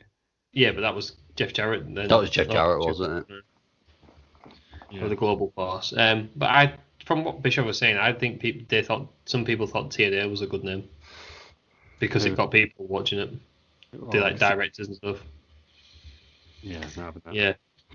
We'll move on to the next match, which was better than the All Snow match. This is Miss Tessmacher. She's the champion against Tara, the Knockouts Championship. And I was going to say in this, I was going to praise TNA because I think they did a better job of women's wrestling before WWE. No, you're wrong in this one. Yeah. Yeah. They have done some absolutely ridiculous Yeah, stuff. they had a lot of talented women on the roster, didn't they, for a long time. But And they put this on. They had a deeper roster, and yes, they did that fucking stupid one where it was like Deal or No Deal or something, and someone won the title by opening the kit. Yeah, someone. But they made an actual thing about the women wrestling, and it's got quite a high place in the card. And it's shite. But it's, of course, is it a women's match if there wasn't best friends? What's that thing about as well with Tara's Hollywood boyfriend? We'll get there. So before the match, Tara, who we all know as Victoria in WWE. She still ain't the lady to mess with. Yeah, best music away. I ain't a lady to mess with. Did you know that, right? So this is an interesting fact that I swear to God is 100% true, even though it sounds like a lie.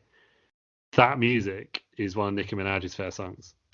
It's before she was famous. I can't believe that, to be fair. Yeah, she just got her in as like a vocalist. Yeah, there we go. And it's Nicki Minaj, yeah. I can see that. Yeah, see that. Miss Tessmacher is Brooke. From WWE. Brooke Adams. Brooke Adams from Extreme Expose. Yes. Yeah, with Layla and Kelly. Right. And Mike Knox. Mike Knox. Hey, Mike, we'll keep... Yeah, I know. We'll put a pin in that as well. That's why I brought it up. We'll get there. Basically, Tara was the champion. Miss Tessmacher won the title off her on some sort of open challenge night. Tara then beat the crap out of her, and she's not having it. And a new boyfriend has said something to her, saying you need to be more of a badass. This is all before the match. We'll get to the match. The ref is fucking shite, Taryn Terrell. So is the... Whoa, interesting facts about her as well. Did you know she was once married to Drew McIntyre? Was she really? But before that, she went out with Carlton from Fresh Prince. Is that an upgrade? Or is that a downgrade? So she went from Carlton to Drew McIntyre. Who would you rather go out with? Carlton. I think I'd rather pick Carlin. He just seems like, but he must be a lot though. Alfonso Ribeiro. He is a lot, and he like when he was on Strictly, I thought it was. I enjoyed him, but I imagine he's like. He's just going over 10. Yeah, he's just on like 10 all the time, isn't he? Yeah. Yeah. But yeah, what an interesting history. And now she's gone out of a stuntman. There we go. So I was going to praise TNA for the Knockouts division, but the fact that they've got a blonde referee and dressed at like late 90s. And she's got the big boobies. Yeah, again, that's the reason why Tay Peters never got called back for one of the dating shows. It didn't need to be said, Peters. But he said it. God. Says it, really, doesn't calls it like he sees it, doesn't he? She was in the 2007 Diva Search. But it was an interesting idea having a female ref there. Because it hadn't been done before. Well, I would say it's more successful than the female timekeeper. What do you mean? TNF had Jennifer Larson. Yeah, when Tazzy shouted "Ring the bell." Yeah, do you know who that is? It's Jennifer Larson, Taz. The Jennifer Larson. Outrageous. Yeah, right. Have a women's ref. Have a women's ref. But just why does she have to be dressed like that? Well, all the refs were just ridiculous. I assumed when it showed you the video package of the women's ref, she was a special guest. Oh. Oh, right. Also, this is another thing about TNA. How many authority figures did they have? So I didn't know Bruce Pritchard was in TNA. Yeah, that's it. So he was there. But then Hulk Hogan obviously apparently was GM. And then also Brooke Hogan was in charge of something. Hulk Hogan was GM and Brooke Hogan was in charge of the Knockouts. So what's Bruce Pritchard doing? Bruce Pritchard was a judge on gut wrench or cut check or something. Wasn't he VP though, like vice president or something in storyline? I don't know. Bishop was also. Is he like the Adam Pearce of the day, where he just turns up and no one really knows why? Yeah, a bit like Sergeant Slaughter and actually there. He was commissioner. I don't know. Oh, Finlay was doing it for a bit, wasn't he? Oh yeah, we're feeling like Becky Lynch and all that time. Yeah. Or Joey Mercury as well. He did it for a bit, didn't he? Jimmy Noble. Yeah. Right, yeah, we've still got. David Meltz gave this one. That was one too many. So I'd agree. It was 6 minutes. It was crap. Tara wins after a widow's peak, and then because they haven't done enough to put women's wrestling back. This is 2012, so we're not that far off the women's revolution. 4 years. Well, the thing is, like TNA had already done it, and they've gone back. Yeah. So Trish and Lita have already done all that. And then we had Gail Kim. She was on the opening video package. Tara decides, how can I put women's wrestling further back? Oh yeah, that's right. I'll have a boyfriend, and he's going to be called Jesse, and I'm going to immediately make him take his shirt off and then make out.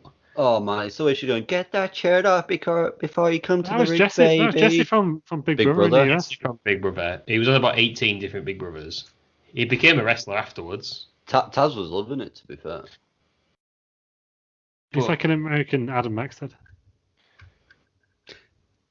Fair point. He signed for the NXT UK, hasn't he? Has it? Is he real? I'm sure he has, yeah. Fair play to him. Flex. Is that what it's called? This is like thing in it, Flex. Yeah. I just remember all the thirsty mums queuing up to take the picture of him at GW. Yeah. Forcing the kids on the picture of Adam Maxted. Hey, he was over though, wasn't he? Give him credit. And also, he was one of the reasons why my favourite moment ever in the wrestling ring happened. Oh yeah. He got beat up by Nathan Cruz. Nathan Cruz jumped out the ring to go get a chair. Fell. Fell flat on his face, didn't he? Oh god, it's hands down the greatest moment I've ever seen in the wrestling ring. I've seen Shane McMahon jump on the top of a Hell in a Cell. I have watched NXT TakeOver New Orleans. Yeah. Nathan Cruz found out the ring. He did. So Ross did love it, didn't he? That he was like, yeah, I think it was like 2 matches later before you calm down. It's the best match I've ever seen. Oh, what I'd have done to be at that side. God, I miss live wrestling so much. Yeah, live wrestling. For moments like that. Let's go. Lou, what did we think of Miss Tessmacher against Tara? I've got through all my interesting facts. No, right. Well, should we just swiftly move Yeah, on? it was all right. Wasn't it? But yeah, shout out to TNA fan Jennifer Larson for ringing a bell. Eventually. I thought it was Hendrick toilet was proud. paper. Also, right, I say eventually, and I missed it out on the street fight, but how long did it take Bobby Roode to get them fucking tacks? Oh, he got Yeah. a chair out by accident at one point, didn't he? Yeah. But I think he was obviously there. He realised it wasn't there, and he thought, "Oh well, you can't just sit up there for ages. I better get this chair out and hit him with it." He's got a chair. I did the most piss weak chair ever, and I went back into the ring again. Oh, Jeff sounds like doing it the other fucking can, you idiot. Fair play to Bobby Roode for not just having a cursory look. He got in there, didn't he? Yeah, you're right. I do. Do you remember that time Kalisto was looking? He's in a chairs match, and he put all the chairs out outside the ring. Then he ran out and went into the ring to get a chair. He comes behind him. Fuck. Uh, And even Michael Cole was like, I don't know what he's looking for because all the chairs are already ringside. He did some great lucha things after that. So. outrageous. So that was the women's match. But now we'll move on to a video of Sting getting inducted into the Hall of Fame. Oh my god. I believe you have some points. Is it because just like the rugby presentation at the end of season Sunday League? Yeah, it does. It They're- looks like they're all one of down. the piss up, doesn't it? They're all down the Irish club and they're having a little player of the season awards. What's going on? Called? Hulk Hogan's in his t-shirt. Sting's dressed like an absolute dad. He's like in a flannel shirt and more like a linen shirt with a leather jacket over the top. Ridiculous. Magnus, though, he was wearing a suit. Sorry, but He was about the only one that was appropriately dressed. Okay. Did you also get confused that Hulk Hogan thought he was inducting himself into the Hall of Fame? Well, the old wrestlers, we've seen Ric Flair induct people, haven't we? That's what the old wrestlers are like. Yeah, Ric Flair inducted. Yeah. What did he? Was it Sting? No. Sting, yeah, but he just talks like in Steamboat. Really, Yeah, Ric Flair. Steamboat Man. Ric Flair inducting Sting into Hall of Fame to talk about his feud with Steamboat, yeah. TNA doing the Hall of Fame. What's going on? It was- I can't wait till next year when Cody gets into the AEW Hall of Fame. Oh, he's going to be first. He's champion again, isn't he? Yeah, he beat Thingy, didn't Didn't he?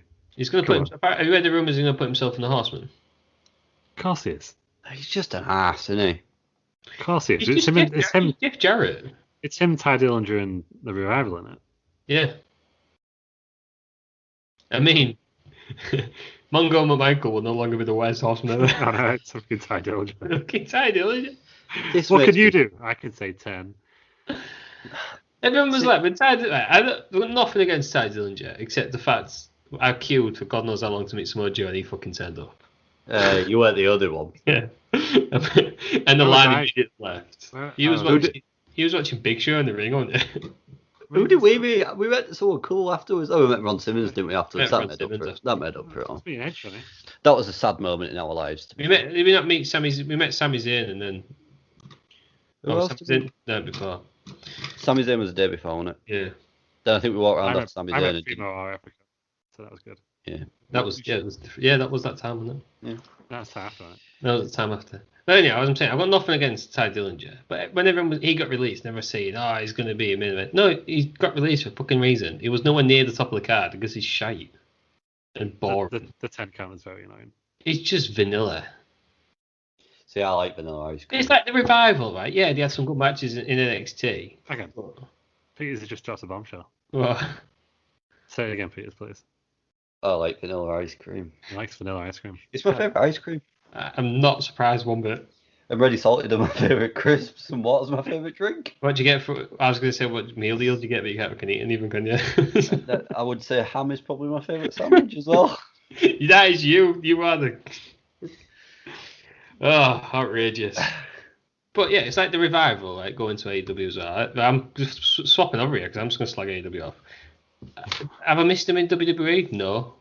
Do I care what they're doing in AEW now? No. Are they anywhere near the top of the card? No. Nah, they're all going at this. I did a Twitter thread on it, which got me some reviews. But yeah, I just point out that everyone who's gone across the AEW is in the same position in the card as they were in WWE. Yeah. Almost like the people in this next match as well. Who's in the next match? Your favourite match of the night? It bloody is, isn't it? Oh, let's do yeah. it. So there's a recap of Aces and Eights. They're the new biker gang that literally just rips off Sons of Anarchy. They've ripped If off you ever- Retribution. Have you ever heard the music of Aces and Eights and Sons of Anarchy? No, No. I imagine It's not like very exactly the same. What is Sons of Anarchy? It's a TV big, program. massive biker TV show. Yeah. Is it as good as Nicolas Cage's Ghost Rider? I've not seen either, so I can tell you. No idea. So we'll say no. Is it as good as Biker Mice from Mars? Probably not. Yeah, okay, that's the gold standard of biker. Yeah. But an American chopper, right? An American badass. Yeah, well, yeah, Chuck Palumbo. This is more Chuck Palumbo than the American Badass. I think to be fair, I think Chuck Palumbo would have probably improved this match. But I mean, Ace and Eight's got some big ratings, isn't it? Mm-hmm. It did, but when you look at how this is like the good first, stuff. how this is like the start of Ace and Eights, and then you look at what happened at the end of Ace and Eights, it makes no sense. Yeah, it makes perfect sense. It's It's like a beating for lads. Yeah, almost swerve job. I will say, for continuity purposes, they only beat up Sting at the end. Apparently, that's the thing all the way through, innit? If you go back and watch, they never actually beat down Bully Ray. They're just putting through a table for lads. Yeah, it's only one. I think it's only one thing of it, and that was just so they could carry on doing it. Do you know who the two Ace and Eights members are in this match? Yes, Sure I'm I going do. to tell you. Do you know? Do we all know? Right, we'll get there in a minute, anyhow. So this is Ace and Eights. This is their first match. There was one of them I couldn't work out who it was actually, so I'd be interested to. I only know the one with the long hair. I believe I can. Yeah, tell you. I don't know that is easy. Yeah. All right, well, there we go then. Yeah, so it's Ace and Eight's first match. They attacked Sting during his Hall of Fame speech previously when he was announced he was going to get inducted. Basically, they want to run roughshod over TNA. They've kidnapped Joseph Park. He's Abyss for everyone out there. He's in WB now, isn't he? He's like it just tells Statman or something. He just tells analyst, isn't he? Hogan's had enough. Eric Bischoff is clearly the guy behind the voice, but he leaves when it actually gets to the end of it. And if Ace and Eights want to stay around, if they win this match, then they get to stay in TNA. Hogan's picked his two lads, Sting and Bully Ray. It's going to be no DQ. Bully Ray wears Sting makeup. Aces and Eights come through the crowd with Joseph Park and handcuff him to the rail. Took a while. Nobody knows who these people are. Ted Peters, name one of them. Mike Knox. Mike Knox. That Or was Nux. I believe he was Nuts. known as Nux. Nux. It was Knox before this, Nux after. Luke, name the other. Nerd. Doc Gallows, isn't it? Everyone's favourite henchman, Doc Gallows, yeah. Doc Gallows, okay. Is there a faction with Doc Gallows? Is there? Is there everywhere? So he's What he does. going to be called Doc. Director of Chaos, I believe it stands for. Yeah, it is. I mean, the match is what it is. Shite. Standard. I appreciate that you like the story. At one point, near the end, Joseph Park gets free and attacks all the Aces and Eights. Two of us have joined. Bully Ray gets spine busted through a table. Aces and Eights win. Who is the spitty member of Aces and Eights in a non-COVID era? So do you want to know the other two people of Aces and Eights are? Well, one of them's obvious because he takes his mask off. So, we'll get there.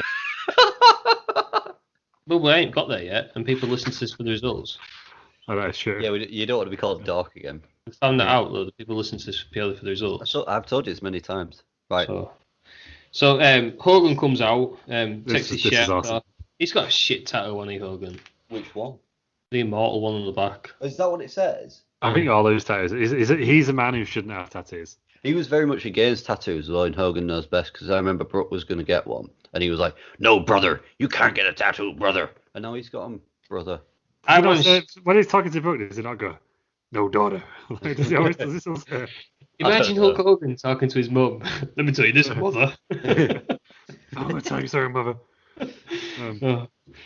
Speaking of immortal tattoos, I know somebody who got immortal. I used to work with this guy. I don't think I've told you this, and he got immortal on his arm, sort of the inside of his forearm. They got it in a different language, which is people do that, don't they? I thought you were going to tell me he's dead now. No, I don't know. I ain't spoken to him in ages. Right? Oh, for fuck's sake. So he got immortal on his arm, but he got it Italian.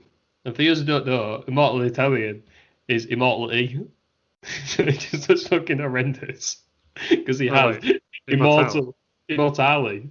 But it just says immortality. So it's Hands down the worst that I've ever seen. But there we go. Yeah. Anyhow, Hogan comes out. He's like everyone's dad, and he takes his shirt off, does a big boot. This is amazing. Like, it was terrible, but it was amazing. Oh, it's Takes off one of the masks. It was absolutely. Can we just go back and say how absurd this whole thing was? Yeah. It's this big biker gang. It's just one punch. And he starts hulking up. He changes the leg job. I thought he was going to do the bloody leg job. This is what makes it shit. Hogan comes down to these big hard bikers. He punches two people on his way down to the thing with one punch. Then he hooks up, and then the bollocks happens. Yeah, but Hulk Hogan. So you're saying all this, and then you're saying it's bad at the end. Like, I don't get how you reach that conclusion. This is awesome. I don't know why you would think Hulk Hogan can't do that, because he scoop slams Andre the Giant. Hulk's going to Hulk, isn't he? Who's the spitty one? You've not actually told me. I will tell you in a second if it gets to the DDP. It's not DDP. Steele Brown. Hogan comes out. Steele Brown. He beats up the. No, he's later on. And then Steele Brown's never had long hair like that. He's also never white. Yeah, he unmasks Aces and Eights guy. The first Aces and Eights guy to beat unmask. It's only Devon. Devon is called, isn't he? Devon. It's pronounced Devon, isn't it? It's Devon. And the look on Bully Ray's face. Right, what, bro? The next one after this was Cornwall. That was bad.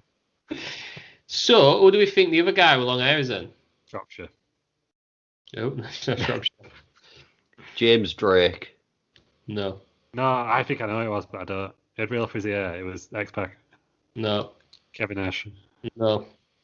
Bisfer. No. Mark Haskins. He has a famous dad. And uncle. And he's not a member of the Anoa'i family. So it's not Natalia.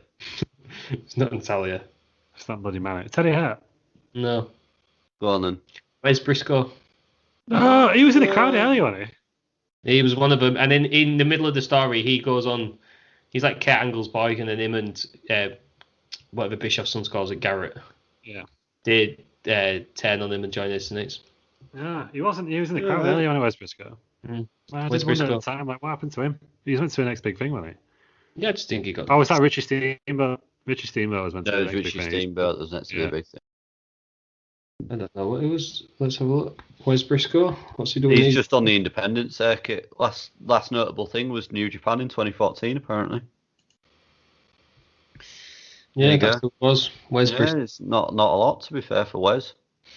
Look, the match was only 10 minutes. I imagine you love it because it was just absolute shenanigans all the way through. It's just chaos, wasn't it? It's great. That whole Hogan thing at the end, I thought was awesome. Oh. It was absurd. It was absolutely absurd, but it was like WCW at its best. It's good stuff. So that means it's absolute worst. Big David Meltz gave this 1 3/4. He's wrong. I would say that's too high. No, that's harsh. Does he want to be wrong? I hated this. I absolutely hated this. Oh God, sorry. Peter's hair is fun now. What we're saying. Yeah. So you said he had some good ideas earlier. Now he's got a bit above his station. Yeah, that's it. Terrible idea. Why did you hate it, Peter? What's up here? I just thought it was just the ending. They built it. Literally was. It was that Hogan thing that ruined it. They built the Aces and Eights up to be this amazing faction. Weren't scared of anyone. They kidnapped Joseph Parks, made him smell, apparently, according to Taz.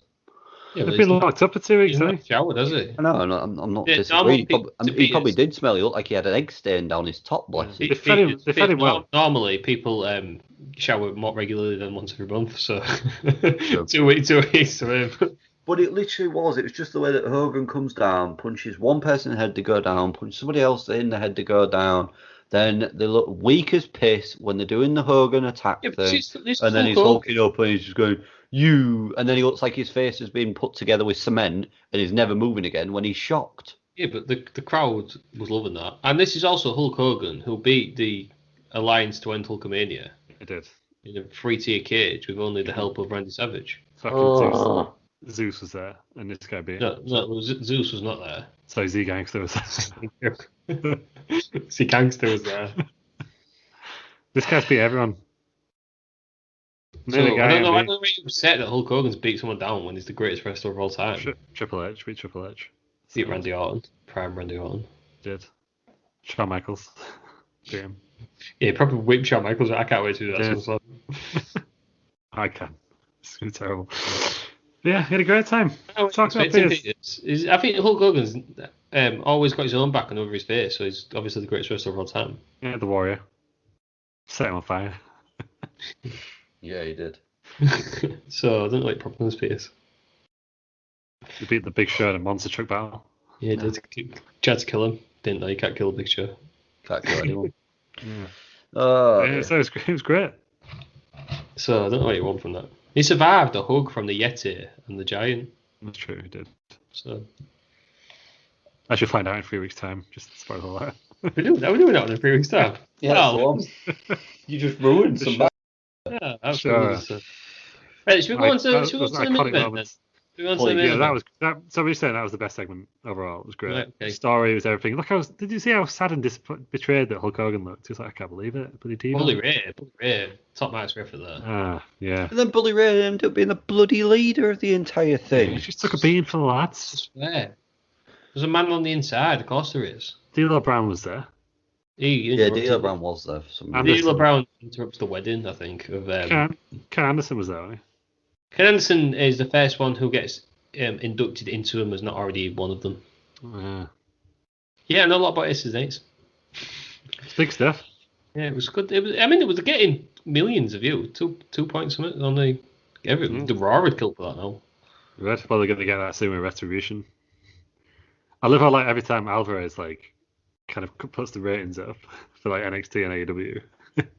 T-Bar from Retribution always just puts T-Bar, like, 1.5 million it is that Raw got. I think it's great. Is that Dan Jacoby? Yeah. He's really thrown himself into it. It's the old T-Bar. You got to do it, yeah. Do you know what? The only thing I don't like about Retribution, fucking Slapjack. I'm alright with all the other names. I thought they were going to do that thing. You know that one where Goldust became 7? It was like, I'm sick of this crap. My real name is Dustin Rhodes. I thought they were going to do that. They're going to look, we've got these stupid gimmicks now, what the hell? And they're just going to be themselves, but it's not worked out that way. It might do tonight. Yeah, we'll find out. We'll know, won't we? We will know, yeah. We'll move on to the main event, shall we?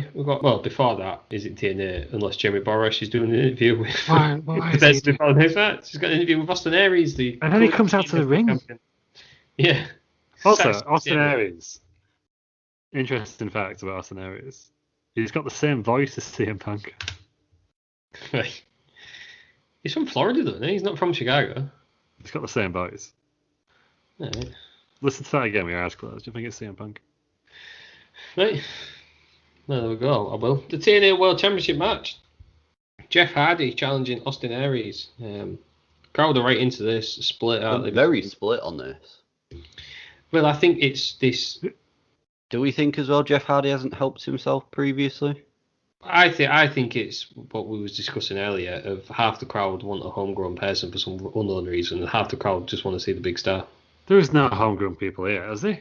Austin Aries is. I thought Austin Aries was more like Ring of Honor, isn't it? Yeah, it was. But he's not ex-WWE, is what I'm saying. Yeah. Was this before or after his Jeff Hardy's match with Sting? It was the year after. That was at Is that- Victory Road 2011, because I did wonder if that was playing in Well, this is all part. They kept saying Jeff Hardy's redemption, didn't they? Yeah. Okay. This is all part of. He'd only been. I think he'd been with TNA since 2010. Yeah, that one's not on YouTube. I've seen it though. Yeah, I've seen it. Christ, that was awful. Has Bischoff done that on his podcast? I'm sure he's talked to her like an He's ask her there, or something, isn't he? I think. Yeah. He goes out, doesn't he? He comes out, to basically tell Sting what the plan is. Basically, just cuts the match short, doesn't he, and tries to get all the heat. And then Jeff Hardy tries to kick out. Yeah, Jeff Hardy's. I mean, it's so weird, isn't it? But he's doing better now. That's all that matters, isn't it? I mean, this match went 23 minutes. For me, it was too long. I felt as though it was 5 minutes too long. I agree with Lou as well. I thought the ending was weak. The endings all night were just really weak. I don't know what it was. It just they seem to reach a crescendo and then go 2 or 3 minutes too long in like every match. What was the ending? So basically, Austin Aries was in control, and then Hardy just Yes, weird, I know off the exactly. ropes, Yeah. Then out Well, of nowhere hits a weak. twist of fate and a swanton bomb and wins. Yeah, it was. It was very weak. Yeah. Apart from that, I thought this match was alright. A bit long, but it wasn't. Big Dave gave it 4. See, I think he's already decided he's going to give it 4 stars. Yeah, I think that's too high. I'd give it 3.5. Yeah, because you give the last one 3. 1 3/4, and had fucking Hulk Hogan like beating up the whole biker gang. So this one, How are they ever going to? so it's like on a fair scale. I presume that's 5 stars. I can see this could be 4 based on a fair scale. But yeah, no, I enjoyed this match for what it was. It just didn't feel like a big match, but it might have done at the time. If you know what I mean? Yeah, that's the issue with this. We don't know what's going on. We don't know the context of it. And I believe. Well, you seem to know everything about Aces and Well, yeah. And fan of Aces and Eights, right? I've watched more than one video on them. If anyone wants to know about Aces and Eights, fan of the show, Brian Zane has a great video about him. Oh, there we go. Brian Zane. Is he a friend of the show? Probably. Does he have any? We follow him on Twitter, don't we? Yeah, it's a friend of the show. He knows a bit. do. He'll probably invite us to the next Internet Darlings and we're all to go. I presume so. So, Yeah.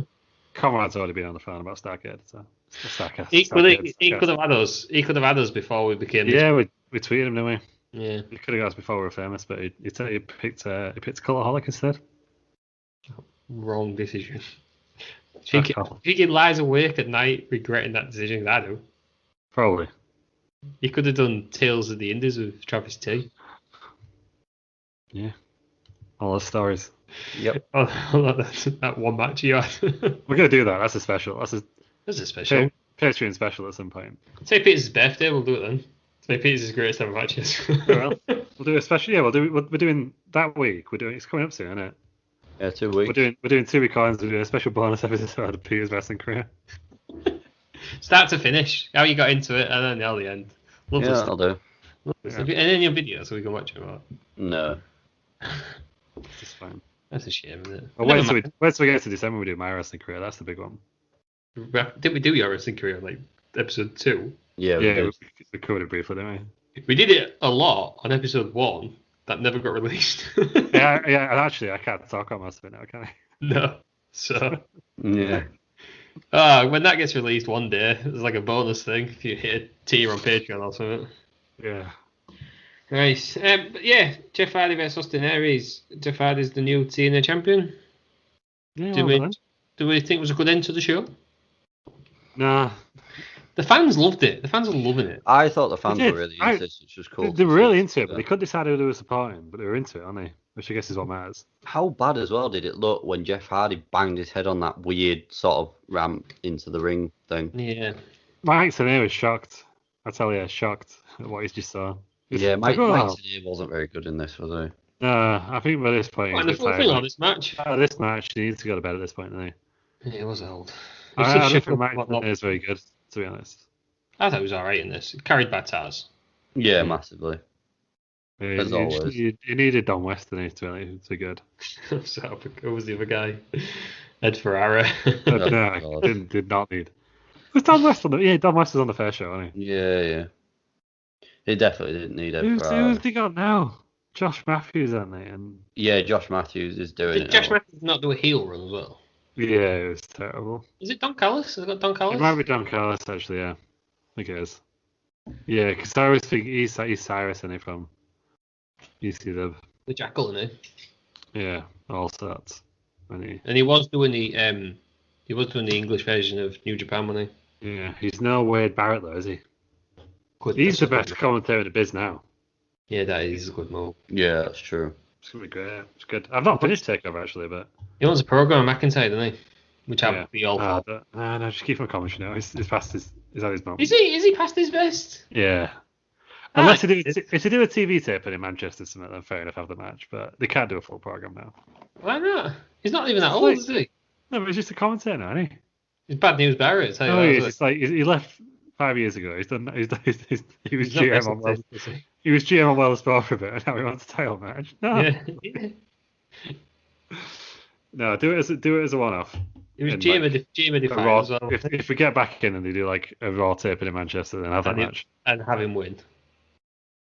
No, have a false finish though. Have him win. Actually, they're doing it in Scotland, and he's like a massive English heel.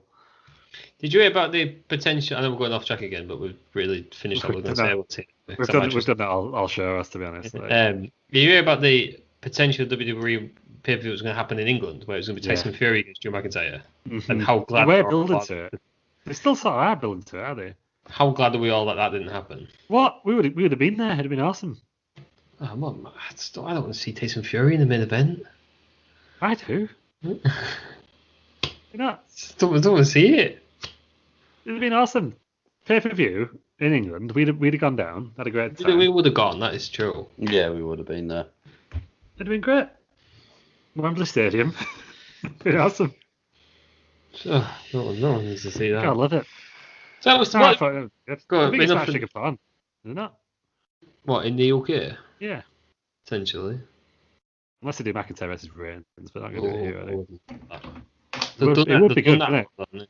Yeah, it seems like a But the fresh other way matchup, around doesn't it? now. The other way around. Yeah, It's even now. though they faced each other at WrestleMania last year, it still feels like a fresh matchup somehow. They're going to do it anyway, because the Survivor Series. We'll do it. I think the Drew McIntyre against the Tribal Chief. Oh, Tribal Chief. Love to see it. Is that the gimmick we all thought Roman Reigns needed? No, but it's the one that works, isn't it? Yeah. And versus The Rock in LA. Well, it's going to be in Tampa in it, but yeah. Oh, that'd be good. It's going to Exciting happen. stuff. Exciting stuff. Yeah. So what do you think of TNA then? Disappointing lack of Shark Boy? Yeah, Shark Boy, Curryman. Curryman was Christopher Daniels, wasn't it? Yeah, I know. Who's like, who are the other classics? Jeff Jarrett. Where's Jeff Jarrett? You know Johnsons? of him. Who's that Johnson's. fucking guy who's dressed as Scott Steiner? Pete Williams. Oh, what was he? He was the magic guy in WWE. Oh, well, What's his name? Fantasia or something, wasn't it? Phantasmo. Phantasma, yeah. No, not Eric, Phantasma. He's no the Eric Young either, was there? Luchador, no Eric Young. Fantasia? Was it Fantasia? It might have been. Was it Phantasma? Even though he's also now Luchador. Phantasma. What's it No, it's El Phantasma, isn't it? The magic guy who now looks like Scott Steiner. He on there. Magic Wrestler. Do you think that'll Yeah. come up? Magician wrestler, well, yeah. Norman Smiley. I know he's not. Is he in TNA? I thought he was. No, but in CMLL, he was known as Black Magic. Ah, there we go. Norman Smiley. Aaron Franklin's favourite wrestler. Magic gimmick wrestler. What was his name? It might have been Fantasia, actually. That name rings a bell, Fantasia. Oh, Fantasia. Fantasia is the Disney film, isn't it? I don't know. Yeah, Fantasio. I found him. Fantasia. Yeah. Harry Del Rios. Oh, was it? Yeah, it was Del Rios, funny. But he looked like Scott Steiner in that first one. Yeah. There was He was- who would have TNA classics? Oh Zach my Gowen? god. Look, if you read it, this is his TNA in 2002 thing on Wikipedia. Harry Del Rios competed in NWA TNA's first ever broadcast on June 19, 2002. He wrestles as Del Rios, in brackets. Essentially, a rip-off of Scott Steiner and his big Papa Pump character. That's on Wikipedia. Yeah. No Gail Kim. They say you can't trust it. Yeah, considering the women's division was that strong, the women's match they chose to put on the biggest show of the year was not good. Also, it just didn't feel like the biggest show of the year, except for the entrance round looked great. The fact that they were just kind of, it looked like they were like in the crowd when they got the right shot. That looked really good. Yeah, it was Johnny. You only really knew it was the biggest show of the year because they told you at the start of the show it was Yeah, their They but it biggest. was- kept going on about it, didn't they? But also, it was like really obvious that they were like massively tilting the camera to one side to avoid the MC stands. And Because to I be think it was fair, one of the shows where they shoved everyone in the same place. Yeah. I know we saw Joseph Parts, but it's not the same as seeing Abyss either, is it? No, it's true. That's Yeah, true. So, yeah. Tate Peters then, if you was to give this a score out of 10, why was it 6.5? I'll give it a 7. So, Yeah. are you doing it on purpose now? No, I actually, the main event, the tag match, and the street fight, I actually really enjoyed, along with Magnus and Samoa Joe. I would He give has got a full-on Tate Peters algorithm, you know. He puts all these star ratings into a computer, and he comes up with a perfect score. Yeah. Yeah, very good. Never the perfect 10 though, No. No, because it's Oh, fucking no. shit. because I'm not Ty Dillinger. Did you not give Take Over Dallas? Give Yeah, me like a 9.9, 9.5, didn't they? 9.8, I think. Meltzer. I can't remember why. Because the Austin Aries Baron Corbin match is boring.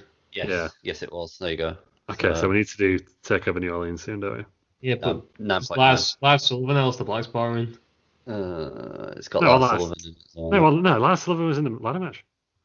What was Alistair Black against him? Andrade. Was it Lars Sullivan, Alistair Black, and the one after? That must have been the one after then. Must have been, yeah. Yeah, it was. Oh, yeah, maybe we'll put that one in. That might get the 10. That's worth it just for Velveteen Dream trying to kill himself with that ladder. People shouting, please don't die. It's worth it for EC3, baby. One day, Lou, one day. Peters, I'm going to agree with you and give it a 7. It was good, but I don't think I'd ever watch it again. No, I'm glad I've watched it now because it's been on my recently watched on. I'll continue watching on YouTube for ages. So I'm glad that I finally finished it. There we go. I thought TNA was a lot better than I ever give it credit for. Yeah. It was good. A lot of the comments on the video as well were like, I kind of just wish TNA was this good now. Like, yeah. Well, apparently TNA is really good now. I was going to say, it's meant to be making a comeback, isn't it? Yeah.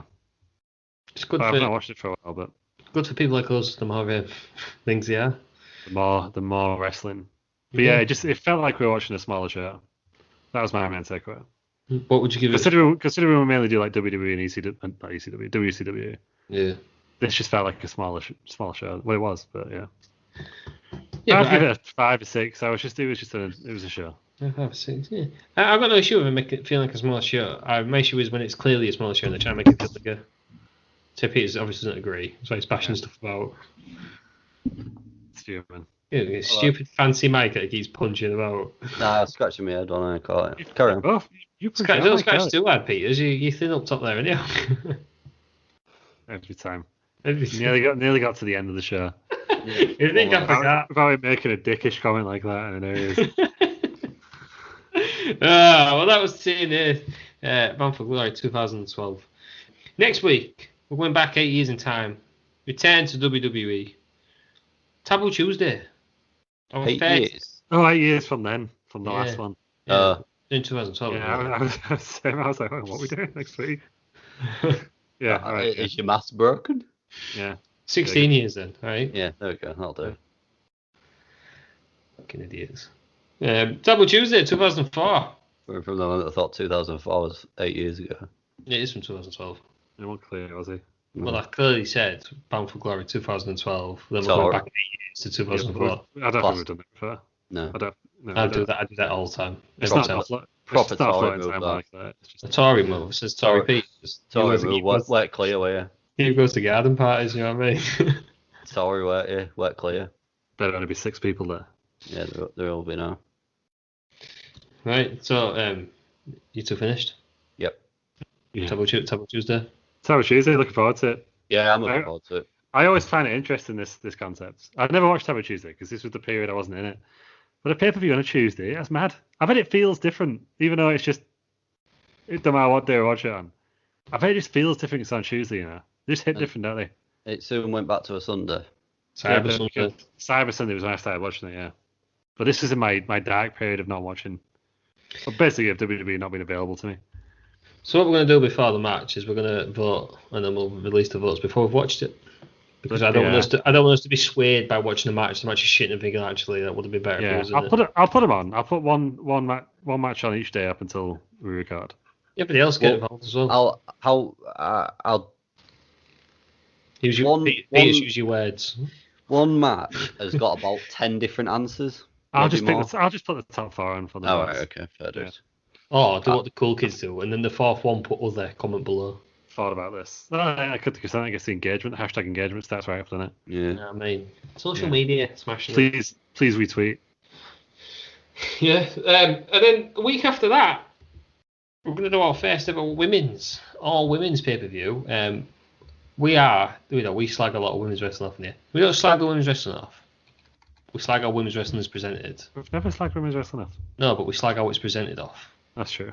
Which is why I, for one, I'm glad. We're doing Evolution 2018. Whoop, The whoop. only Evolution. Surprisingly, didn't do one last year. I thought they were going to, but then they didn't. But then, and join us next week for.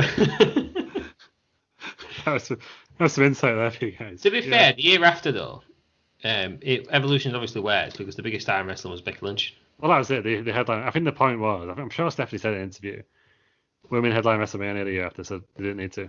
Yeah. And they'd wrestled at Saudi Arabia as well, aren't they? And that was the whole point, wasn't it? Yeah.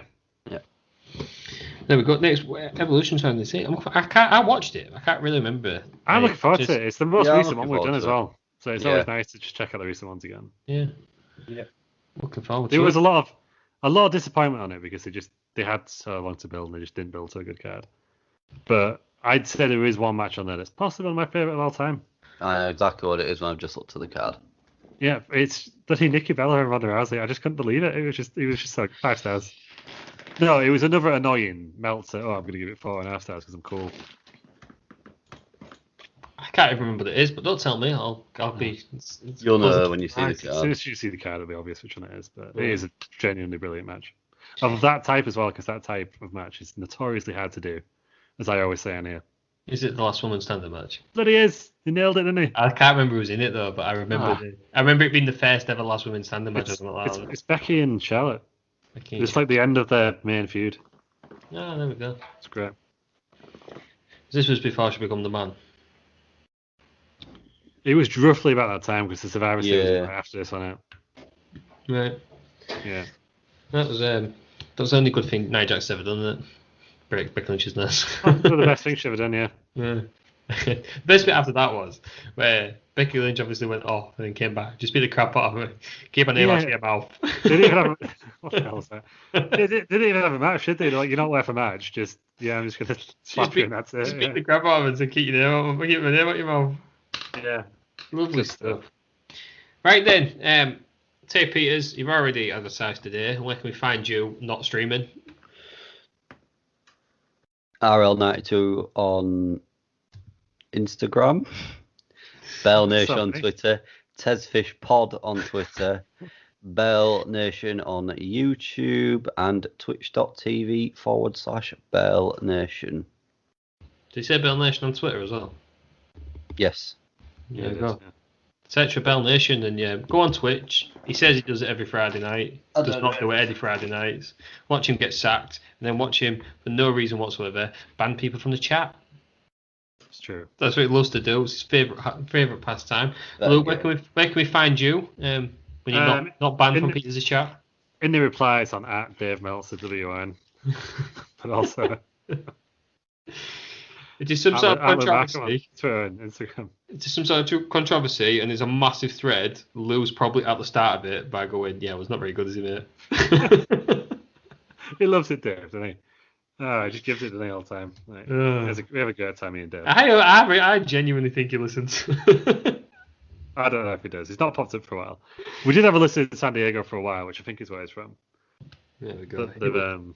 Yeah, he's not listened for a while. Even though he's doing it for a VPN because he don't want us to know. Yeah, he did it because we called him out on it. He's ruined his VPN through Ashman.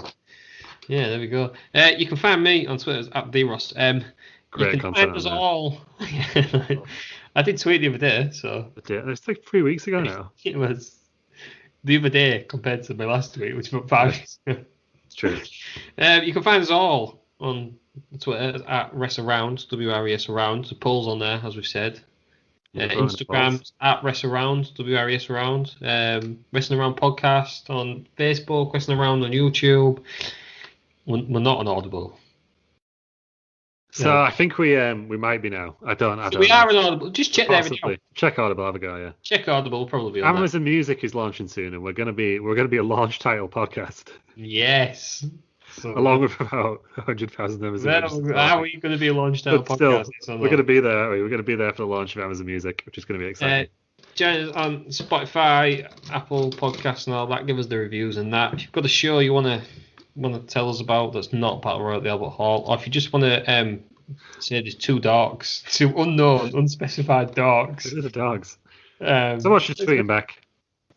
Go on, everyone ask him. Go on that comments. Ask him who the two dogs are. And ask him. No, he hadn't answered any of the questions that had been posed to him. Yeah, it's not. Of what he thought his podcast was. But you can send us an email at wrestlingaround@outlook.com for all business inquiries. If you're a young and up-and-coming seltzer company, then by all means, get in contact. Unless you're barefoot. Your wine is good, your seltzer is not. Scathing review. Yeah. Where's the pine? And apparently I got passion fruit in here. It says no passion fruit. Outrageous. And on that note, it's time for us to say goodbye. So thank you very much, Ted Peters. Thank you, Lou. Goodbye. Farewell. Thank you everyone for listening, and join us next week for Taboo Tuesday 2004. Cheers, you dorks.